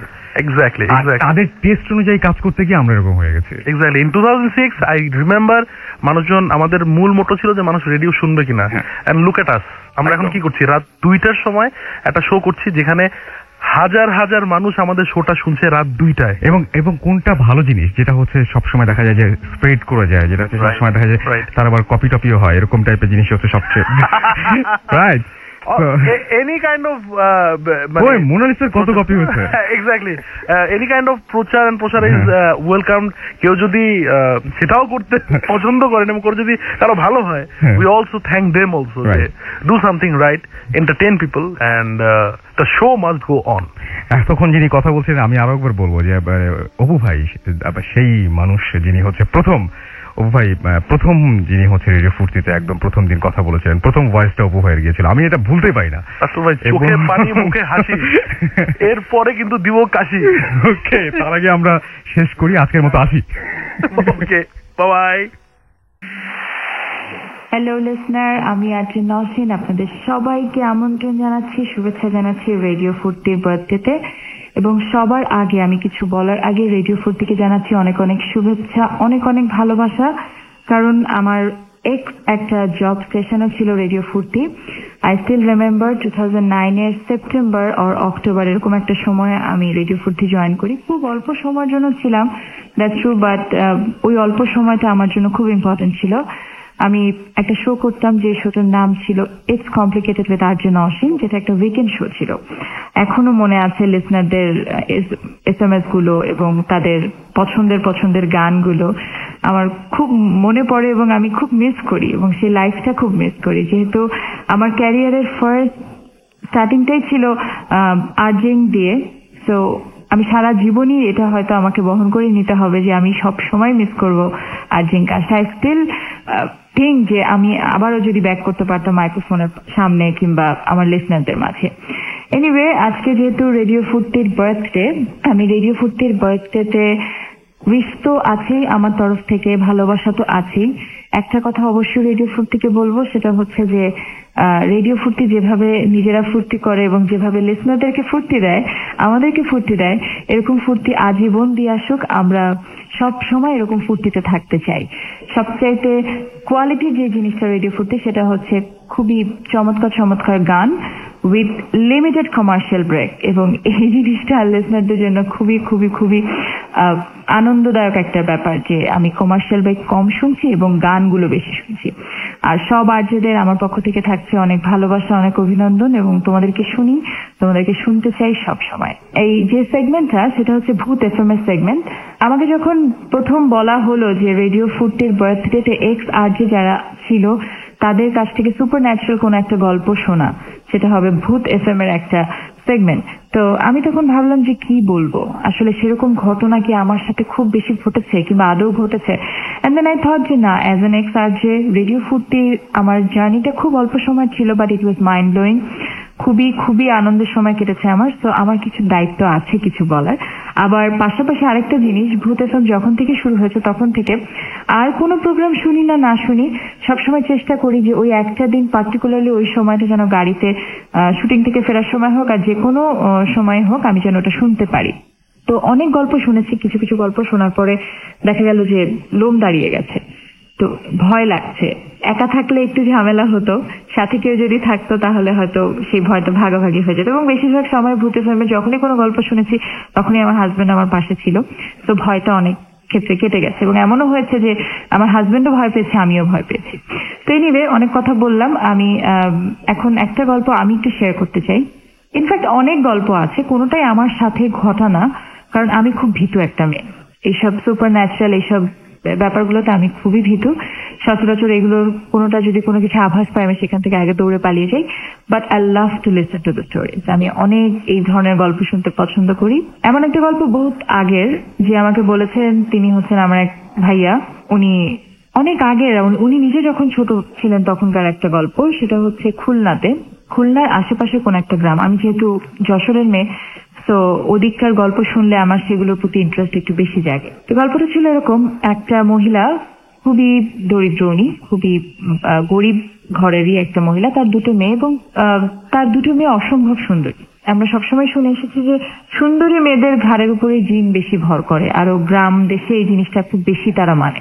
বড় মেয়েটা ওয়াজ ওকে, ছোট মেয়েটা ন্যাচারালি বেশি সুন্দর ছিল বড় জনের থেকে। তো হঠাৎ করে কোনো একদিন সন্ধ্যার সময়, মাগরিবের সময়, সে মনে হয় বাড়ির উঠানে কিংবা রাস্তা দিয়ে যাচ্ছিল কিংবা এরকম কিছু একটা, ওরকম সময় তার ঘাড়ে হয়তো কিছু একটা ভর করেছিল। তো মা যখন মেয়েকে ডাকতে যায় তখন গিয়ে দেখে যে তিনি একটা লাউ গাছের পাতার উপর দিয়ে হেঁটে, ডাল দিয়ে হেঁটে তিনি শিমুল গাছে উঠছেন, which was totally মানে আনএক্সপেক্টেবল, তো আবার আনন্যাচারালও, কারণ লাউ গাছের পাতা খুবই চিকন হয়, সেখানে একটা রশি বাঁধলেও সেটা ছিঁড়ে যাবে। সেখানে একটা মানুষ 17-18 বছরের একটা মেয়ে হেঁটে চলে যাচ্ছে, এটা ভাবতেও কেমন জানি অবাক লাগছিল। তারপরে মা যেহেতু খুব ভয় পেলেন এবং তাকে অনেকবারই ওখান থেকে নেমে আসতে বলার পরও সে ওখান থেকে গালিগালাজ করছিল, তার মাকে গালিগালাজ করছিল, সরে যেতে বলছিল, উদ্ভট কথা বলছিল। তখন মাটা বাধ্য হয়ে, গ্রামে তো খুব কাছাকাছি মসজিদ থাকে, কাছাকাছি সবাই নেইবার্সরা থাকে, মা চিৎকার চেঁচামেচি করার পর অনেকেই আশেপাশ থেকে বেরিয়ে আসে। এক পর্যায়ে মসজিদের মাওলানা সাহেব আসলেন। তো মাওলানা সাহেব তখন স্ট্রেট আওয়ে বলে দিলেন যে ওর তো ঘাড়ে জিন ভর করেছে। এই জিনিসটা প্রথমে কারোর বিশ্বাস না হলেও যখন আশেপাশে সব লোক জড়ো হলো এবং সবাই বললেন যে না, হয়তো জিন ভর করেছে, কারণ সন্ধ্যাবেলা তখনও মাগরিব টাইমটা পুরোপুরি যায়নি, জিনটাকে নামানোর জন্য অনেক চেষ্টা করা হয়েছিল, বা জিনটাকে নামানোর চেষ্টা করা সত্ত্বেও জিনটা নামছিল না। এরপরে আমরা যেটা জানি, আমি এটা বিলিভ করি যে সাথে যদি আল্লাহর কোনো কালাম থাকে তাহলে কোনো খারাপ কিছু তোমাকে স্পর্শ করতে পারে না। তো একটা আয়াতুল কুরসি কিংবা একটা কোনো আল্লাহু লেখা কোনো লকেট, কোনো কিছু যদি সাথে থাকে তাহলে কোনো খারাপ কিছু স্পর্শ করতে পারে না। কিন্তু ওই সময়টা যেটা হলো, মাওলানা সাহেব জায়নামাজ বিছিয়ে ওইখানে ওই গাছের নিচেই নাকি উনি নামাজ পড়া শুরু করেছেন, এবং কিছু সূরা আছে, কিছু দোয়া আছে যেগুলো পড়লে নাকি এই ধরনের খারাপ জিন কিংবা খারাপ কিছু দূরে সরে যায়, তারা কাছে আসে না। তো দেখা যাচ্ছিল যখনই বলছিলেন, যখনই উনি সূরা পড়ছিলেন, যখনই উনি দোয়াটা পড়ছিলেন, তখনই ওই মেয়েটার গলা থেকেই তো সবকিছু আসছিল। মেয়েটা তখন খুব চিৎকার চেঁচামেচি করছিলেন, গালাগালি করছিলেন হুজুরকে, তখনই ওই সূরাটার একটা ভুল ব্যাখ্যা বের করছিলেন। যতবারই সূরাটা উনি পড়ছিলেন, দোয়াটা উনি পড়ছিলেন, তখন দেখা যায় যে হুজুর এক লাইন পরপর দ্বিতীয় লাইনটা ভুলে যাচ্ছে, সাথে সাথে তখন আরেকটা কিছু হয়ে যাচ্ছে, আবার পড়তে পারছিলেন না, ওনার গলা শুকিয়ে আসছিলেন, ওনার নিজের ভেতরে খারাপ লাগছিলেন। তো এটা হয় যখন খারাপ কিছু খুব বেশি করে ভর করতে থাকে, তখন ভালো কিছুকে অনেক চেষ্টা করে যে মানে একেবারে নিঃশেষ করে দিতে। তো অনেক কষ্ট করে চারপাশের অনেক নেইবার্স, গ্রামের সবাই মিলেই দোয়া কালাম পড়ে, হুজুরও সেই তো দোয়া পড়েছেন, সূরা পড়েছেন, নামাজ পড়েছেন, অনেক কষ্ট করে ফাইনালি মেয়েটাকে রিলিজ করা গিয়েছিল। এবং মেয়েটাকে রিলিজ করার পরে আমি যে গল্প, আমার যেটা সবচেয়ে বেশি ভয় লেগেছিল সেটা হচ্ছে যে সেই শিমুল গাছের উপর থেকে মেয়েটা নাকি ঠাস করে নিচে পড়ে গিয়েছিল, উঠানে পড়ে গিয়েছিল। তো নর্মালি এরকম পড়ে যাওয়ার পরে বেঁচে থাকার কথা না, নর্মালি পড়ে যাওয়ার পরে এমন একটা জায়গায় নাকি তিনি পড়েছিলেন যে পড়ে যাওয়ার পর হাত পা ভেঙে যাওয়ার কথা, অনেক বেশি ধরনের অ্যাক্সিডেন্ট হওয়ার কথা, কিন্তু কিছুই হয়নি। মেয়েটা অজ্ঞান হয়ে গিয়েছিলেন, মেয়েটাকে পরে জ্ঞান ফেরানো হয়েছিল, বাট মেয়েটার গলা দিয়েই জিনটা বলেছিল যে কাজটা ভালো হয়নি, তাকে থাকতে দেয়া হলো না, ওর সাথে সে থাকতে চেয়েছিল। এবং তখন হুজুর বলেছিলেন যে তুই যে চলে যাচ্ছিস এটার একটা প্রমাণ দিয়ে যা। প্রমাণটা কি দিবি? ওই গাছের ডাল ভেঙে রেখে যা। এবং সাথে সাথে নাকি শিমুল গাছের একটা বিশাল মোটা ডাল ভেঙে পড়ে গেল, এবং তারপরে জিনটাও চলে গেল। এবং এটা অবশ্য আমি নিজেও জেনেছি, যে নিজে এবং দেখেছিও, জিনরা যখন যায় কিংবা আসে একটা শব্দ হয়, যে শব্দটা আসলে শীষ টাইপের শব্দ, কিন্তু সেই শব্দটা নর্মাল মানুষ শীষ দিলে হয় না। তো এমন একটা শব্দ দিয়েই উনি উড়ে চলে গিয়েছিলেন জিনটা। তার অনেকক্ষণ পর মেয়েটার জ্ঞান ফিরেছিল, এবং মেয়েটাকে যখন জিজ্ঞেস করা হয়েছিল কি হয়েছিল কি না, তার কিছুই মনে নেই। সবচেয়ে অদ্ভুত ব্যাপার হচ্ছে, এত উঁচু একটা গাছ থেকে যে সে পড়ে গিয়েছিল তার কিছুই হয়নি, তার কোনো আঁচড় লাগেনি, উবুর হয়ে পড়েছিল। নর্মালি উবুর হয়ে পড়লে বুকের পাঁজর ভেঙে যেতে পারে, হাত পা ভাঙতে পারে, কিছুই হয়নি। এন্ড উনি কিছুই মনে করতে পারে না যে কি হয়েছিল ওই সময়টা। পরে অবশ্য মানে এটার সাথে একটা শিক্ষা আছে যে মাগরিবের টাইমে যে আমাদের নানি দাদিরা বলে চুল খোলা রাখতে হয় না, বাইরে যেতে হয় না, বারান্দা কিংবা ছাদে ঘোরাফেরা করতে হয় না, অ্যাটলিস্ট মাথায় কাপড়, মাগরিবের আজান করলে মাথায় কাপড় দাও, এই জিনিসগুলো আসলে আমরা মানি না, আমরা ওভার স্মার্ট হয়ে এগুলো মানি না। এগুলো কিছু কিছু অবশ্য মানা উচিত। আমি জানি না গল্পটা আমি যেটা বললাম সেটা যেহেতু নিজের চোখে দেখা না, আমি জানি না যিনি বলেছেন তিনি কতটুকু আমাকে অ্যাড করে বলেছেন না কতটুকু সত্যি বলেছেন, বাট তিনি নিজে যেহেতু ওখানে ছিলেন, তিনি নিজেও ভয় পেয়েছেন এই সিনারিওটা দেখে। উনি ওই গ্রামে একটা চাকরি করতেন, একটা এনজিওর একটা কাজে উনি ওখানে গিয়েছিলেন, এবং ওই সময় উনি জিনিসটা দেখেছেন। তো তিনি যেহেতু দেখেছেন, তিনি নিজে ভয় পেয়েছেন। তিনি যখন গল্পটা বলেছেন তখন আমার কাছে মনে হচ্ছে যে না, উনি নিশ্চয়ই এতটা বানিয়ে বলবে না। মাঝে মাঝে আমরা এরকম সুপার ন্যাচারাল অনেক গল্প শুনে মনে করি না এটা বানোয়াট না, কারণ আমি বলবো লিসনারদেরকে যে আমি নিজে কিন্তু অনেক কিছু এক্সপেরিয়েন্স করতে করিনি। তার রিজনটা হচ্ছে যে আমি খুব ভয় পাই, আমি শুরুতেই বলেছি। আমি একটা সময় যখন আমার খুব খারাপ টাইম পার্সোনাল লাইফে যাচ্ছে, অনেক আগের কথা বলছি, 2006, 5, 6, 7 এরকম সময়ের কথা, আমার খুব খারাপ টাইম যাচ্ছে পার্সোনাল লাইফে। তখন হয় না, মানুষের যখন মনটা দুর্বল থাকে চারপাশ থেকে যে আসে তার কথাই বিশ্বাস হয়। আমাকে বলা হলো তুমি ওই হুজুরের কাছে যাও, ওনার কাছে যে একটু বলো তোমার প্রবলেমটা, দেখবা অনেক কিছু সলভ হয়ে যাবে। আমি গেলাম, এরকম বহু হুজুরের কাছে আমি গেছি। তো এরকম বিভিন্ন জায়গায় যেতে যেতে শনি দেখায় যখন একবার গেলাম একজনের কথা শুনে, আমার মা কিছুতেই আমাকে নিয়ে যাবে না, আমার মনে আছে। আমার মাকে আমি জোর করে যে মা আমার মন বলছে যে কিছু একটা হবে, নিয়ে চলো। ওখানে গিয়ে অন্ধকার একটা ঘরের ভিতরে উনি জিন আনলেন। জিন আনার পরে জিন এসে বললেন যে নিজের থেকে, আমি কিছু বলার আগেই বলে দিলেন যে তোর তো এই সমস্যা, তোর তো ওই সমস্যা, এটা এটা এটা। আমার এক্স লাইফের কিছু ঝামেলা ছিল, তারপরে আমার বাচ্চাটাকে এবং আমাকে কি কি ক্ষতি করা হয়েছে, আমি যেন এটা করতে না পারি, আমার যেন এটা না হয়, ওটা না হয়, অনেক কিছু বলে। ওই সময়টা আমার আসলেই অনেক বিশ্বাস হচ্ছে, কিন্তু তার কারণও আছে বিশ্বাস হওয়ার। সেটা হচ্ছে যে উনি যখন মানে গড়গড় করে বলে গেলেন, তখন আমার মনে হলো যে উনি কি করে আমার লাইফের এত কিছু জানে। হ্যাঁ, উনি বললেন, আমি শুনলাম, এবং তার কাছে যখন জানতে চাইলাম যে এটা থেকে কিভাবে পরিত্রাণ পাওয়া যায়, উনি তখন বললেন যে আমি এটার দেবো, তদবির দিব, দোয়া করবো, এরকম কিছু। আমার মনে আছে আমি বলেছিলাম যে আমার খুব অস্থির থাকি, আমি টেনশনে, আমি আমার বাচ্চাটাকেও টেক কেয়ার করতে পারি না, আমার খুব অস্থির লাগে। সেটা কিন্তু আমি বলছি, আমি কিন্তু এই গল্পগুলো বলছি যেগুলো, এই ঘটনাটা কিন্তু ঘটেছে, আমি তখনও আর্জিং ক্যারিয়ারে আসিনি, আমার কোনো ক্যারিয়ারে আসিনি, আমি তখন বাড়িতেই থাকি, বাসাতেই থাকি আমার মা বাবার সাথে। তো তখন বলতাম যে অস্থির লাগে, আমি কোনো কিছু করতে পারি না, কোনো কাজে আমি হতে পারি না।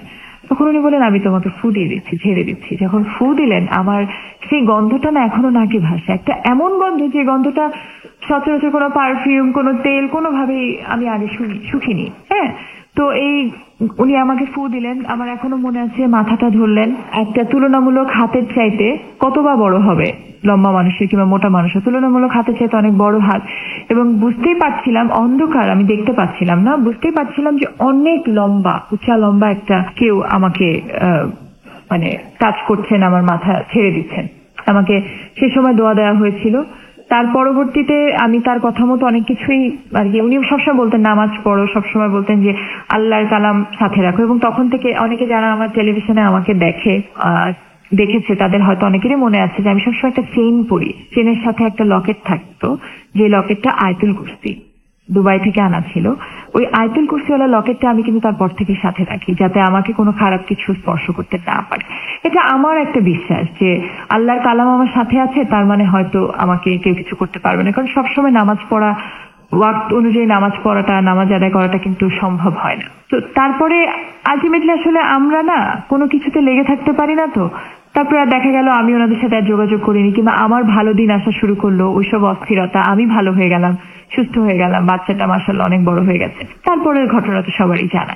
তো এরকম অনেক কিছুই জানি। আরেকটা ছোট্ট একটা জিনিস বলি, সেটা হচ্ছে যে খুলনাতে আমার নানির নানা বাড়ি, আমার মায়েরই নানা বাড়ি, নানির নানা বাড়িতে যুদ্ধের সময়, ওইটা জমিদার বাড়ি একটা, মুজগুন্নি গোয়ালখালির দিকে, যুদ্ধের সময় খুবই সবাই ইনফ্যাক্ট জানা এই গল্পটা, একই লাইনে মোট 11 জনকে দাঁড় করিয়ে পাকিস্তানি হানাদার বাহিনী মেরে ফেলেছিল। তো যখন এভাবে ব্রাশফায়ার করছিল, লাস্টের দিকে 2 ভাই পাশাপাশি দাঁড়ানো ছিল, এক ভাই আরেক ভাইকে জড়িয়ে ধরেছিল। তো 11 জন না মরে 10 জন মারা গিয়েছিল, একজন বেঁচে গিয়েছিলেন ওখান থেকে। এবং সেই 11 জনের ভেতরে আমার নানির আপন ভাইও ছিলেন, আমার মায়ের মামা। আমি কখনো তাকে তো দেখিনি, যুদ্ধের সময় তিনি মারা গেছেন, কিন্তু ছবি দেখেছি, তার অনেক গল্প শুনেছি। তো ওই মারা যাওয়ার পর থেকে ওখানে যার সন্তান মারা গিয়েছিল, পরে একজন বেঁচে গিয়েছিল বলছিলাম, ভাই মারা গেল চোখের সামনে, এতগুলো আত্মীয় স্বজন মারা গেল, সেও মারা গিয়েছিল স্ট্রোক করে। তারপরে যেটা হলো যে ওনাদের মা পাগলের মতো হয়ে গেল। সবাই বলে যে ওই বাড়িতে কিছু একটা আছে, ওই জমিদার বাড়িতে একটু পুরান ধাঁচে। আমি ছোটবেলায় গিয়েছি, বড় হওয়ার পরে যাইনি। আমার এই গল্পটা বলতে বলতে মনে হলো একবার যাওয়া উচিত। ও বাসাটার পিছন দিকে একটা পুকুর ছিল, এটা আমার আম্মুর কাছে শোনা, আমার নানির কাছে শোনা। পুকুরে নাকি কেউ একজন, একটা আমাদের এক খালা হয়, তারা নাকি ওখানে গেলেই উনি হয়তো থালা বাসন ধুতে যেতেন কিংবা গোসল করতে কিংবা কোনো কারণে পুকুর পাড়ে গেলেই কি জানি একটা পুকুরের নিচ থেকে ভেসে এসে বলতো আমাকে 2টা নারকেল দে, আমাকে 2টা নারকেল দে, এই দেখ কত সোনা কত মোহর, অনেক কিছু দেখাতো। এগুলো সব নিয়ে না আমাকে 2টা নারকেল দে। উনি বুঝতো না সামান্য নারকেল দিলেই এগুলো দিয়ে দিবে, বাড়িতে তো অনেক নারকেল গাছ, খুলনার দিকে তো নারকেল বেশি হয়, নারকেল দিয়ে দিলাম, 2টো না 4টা দিয়ে দিলাম। পরে তাকে একজন মুরব্বী, তার শাশুড়ির মতো একজন চাচি শাশুড়ি মনে হয়, তাকে বোঝালো যে নারকেল মানে তোমার 2টো সন্তান কিছু, নারকেল ইনোসেন্স 2টি সন্তান। এবং ওইটা যখন উনি বুঝতে পারলেন তারপরে তাকে বিভিন্ন ভাবে নাকি ভয় দেখানো হতো, ঘরের ভেতরে পুকুর পাড়ে ওনার যাওয়া বন্ধ হয়ে গেল, যেই যেত তাকেই নাকি, যার বাচ্চা আছে তাকেই নাকি বলা হতো এই নে এত কিছু নিয়ে নে, পুরা রাজপ্রাসাদ নিয়ে নে, পানির নিচে এত রাজপ্রাসাদ সব আছে, আমাকে 2টো নারকেল দে। তো এই গল্পগুলো শুনে এটা বলছি আর আমার ভয় লাগছে। আমার কিন্তু অনেকটা এই কারণে পরের দিকে ছোটবেলায় যেহেতু শোনা, ওই বাড়িতে গেলে দেখা যেত আমি পুকুর পাড়ে যেতাম না, ভয় লাগতো। তারপর যেখানে দাঁড়িয়ে মেরে ফেলেছিল ওই জায়গাগুলোতে ভয় লাগতো। এগুলো কোনো কিছু আমার নিজের দেখা না, বাট এগুলো শোনা গল্প, এক্সেপ্ট দ্যাট স্টোরি যেটা যে জিনের কাছে আমি গিয়েছিলাম আমার অস্থিরতার সময়, সেটা ছাড়া কোনো কিছু আমার নিজের চোখে দেখা না। কিন্তু গল্পটা যখন শুনেছি ছোটবেলায়, আম্মুর সাথে তো যেতাম আম্মুর নানা বাড়িতে বেড়াতে, আর আমাকে খুব আদর করতো ওখানকার মানুষরা ছোটবেলায়। আম্মা একমাত্র নাতনি ছিল, খুব আদরে ছিলাম আমিও। তো ওই গল্পটা শোনার পরে না আমারও ভয় লাগতো। দেখা গেল তার আগে কিন্তু আমি পুকুর পাড়ে গেছি, আমার চোখের সামনে ভাসছে সেই পুকুরটা, পুকুর পাড়টা জরাজীর্ণ একটা পুকুর, বাট তারপরে সুন্দর বাধাই করা, জমিদার বাড়ির পুকুর ঘাটলা যেরকম হয় বাড়ির ভেতরে। কিন্তু মানে তারপরেতে আমার ভয় লাগতো ওখানে যেতে। এবং আমি শুনেছি যে আমার মাও নাকি ওই গল্প শোনার পরে যায়নি, পরের দিকে আমি শুনেছি এটা, এবং সবাই ভয় পেত ইনফ্যাক্ট। তারপরে যেখানে শুনেছিলাম যেহেতু এটা ইতিহাসে লেখা আর কি, 71 ইতিহাসে লেখাই যে ওই মানে খুলনার মুজগুনির ওই বাড়িতে 11 জনকে একসাথে এরকম করে মারা হয়েছিল একই লাইনে দাঁড় করে, ওই জায়গাটাতেও ভয় লাগে। আমার নানুর কাছে শোনা তো গল্পটা, কিভাবে মারলো, নানুরা ঘরের ভেতর থেকে দেখছে, তো আমার ভয় লাগে। এগুলো এখনো মনে হয় যে না তাদের আত্মারা হয়তো ঘুরে বেড়াচ্ছে ওখানে গিয়ে, ভয় লাগে। আর ভূত এফএম এর বিভিন্ন গল্প শুনে যেমন ভয় পাই, আমি তো নিজেই ভীতু একটা। তো এই গল্পগুলো অর্ধেক শোনার পরে, পুরোটা শোনার পরে কিছুক্ষণ পরে আমি আর শুনতে চাই না, বিকজ আমি নিজেই ভীতু হয়ে যাই। এনিওয়ে, এটাই ছিল আমার গল্প, আমার লিসনারদের সাথে শেয়ার করার মতো। আর লিসনারদেরকে ফাইনালি আবারও বলবো যে যেটাই হয় না কেন আমার মতো ভীতু হবেন না, সেটাকে ফেস করবেন, ফেস করে এগিয়ে যাবেন। অনেক ভালো থাকবেন, রেডিও ফুর্তির সাথে থাকবেন। আমি ফুর্তিতে আছি, ফুর্তির সাথে আছি এবং থাকবো সবসময়। Happy birthday.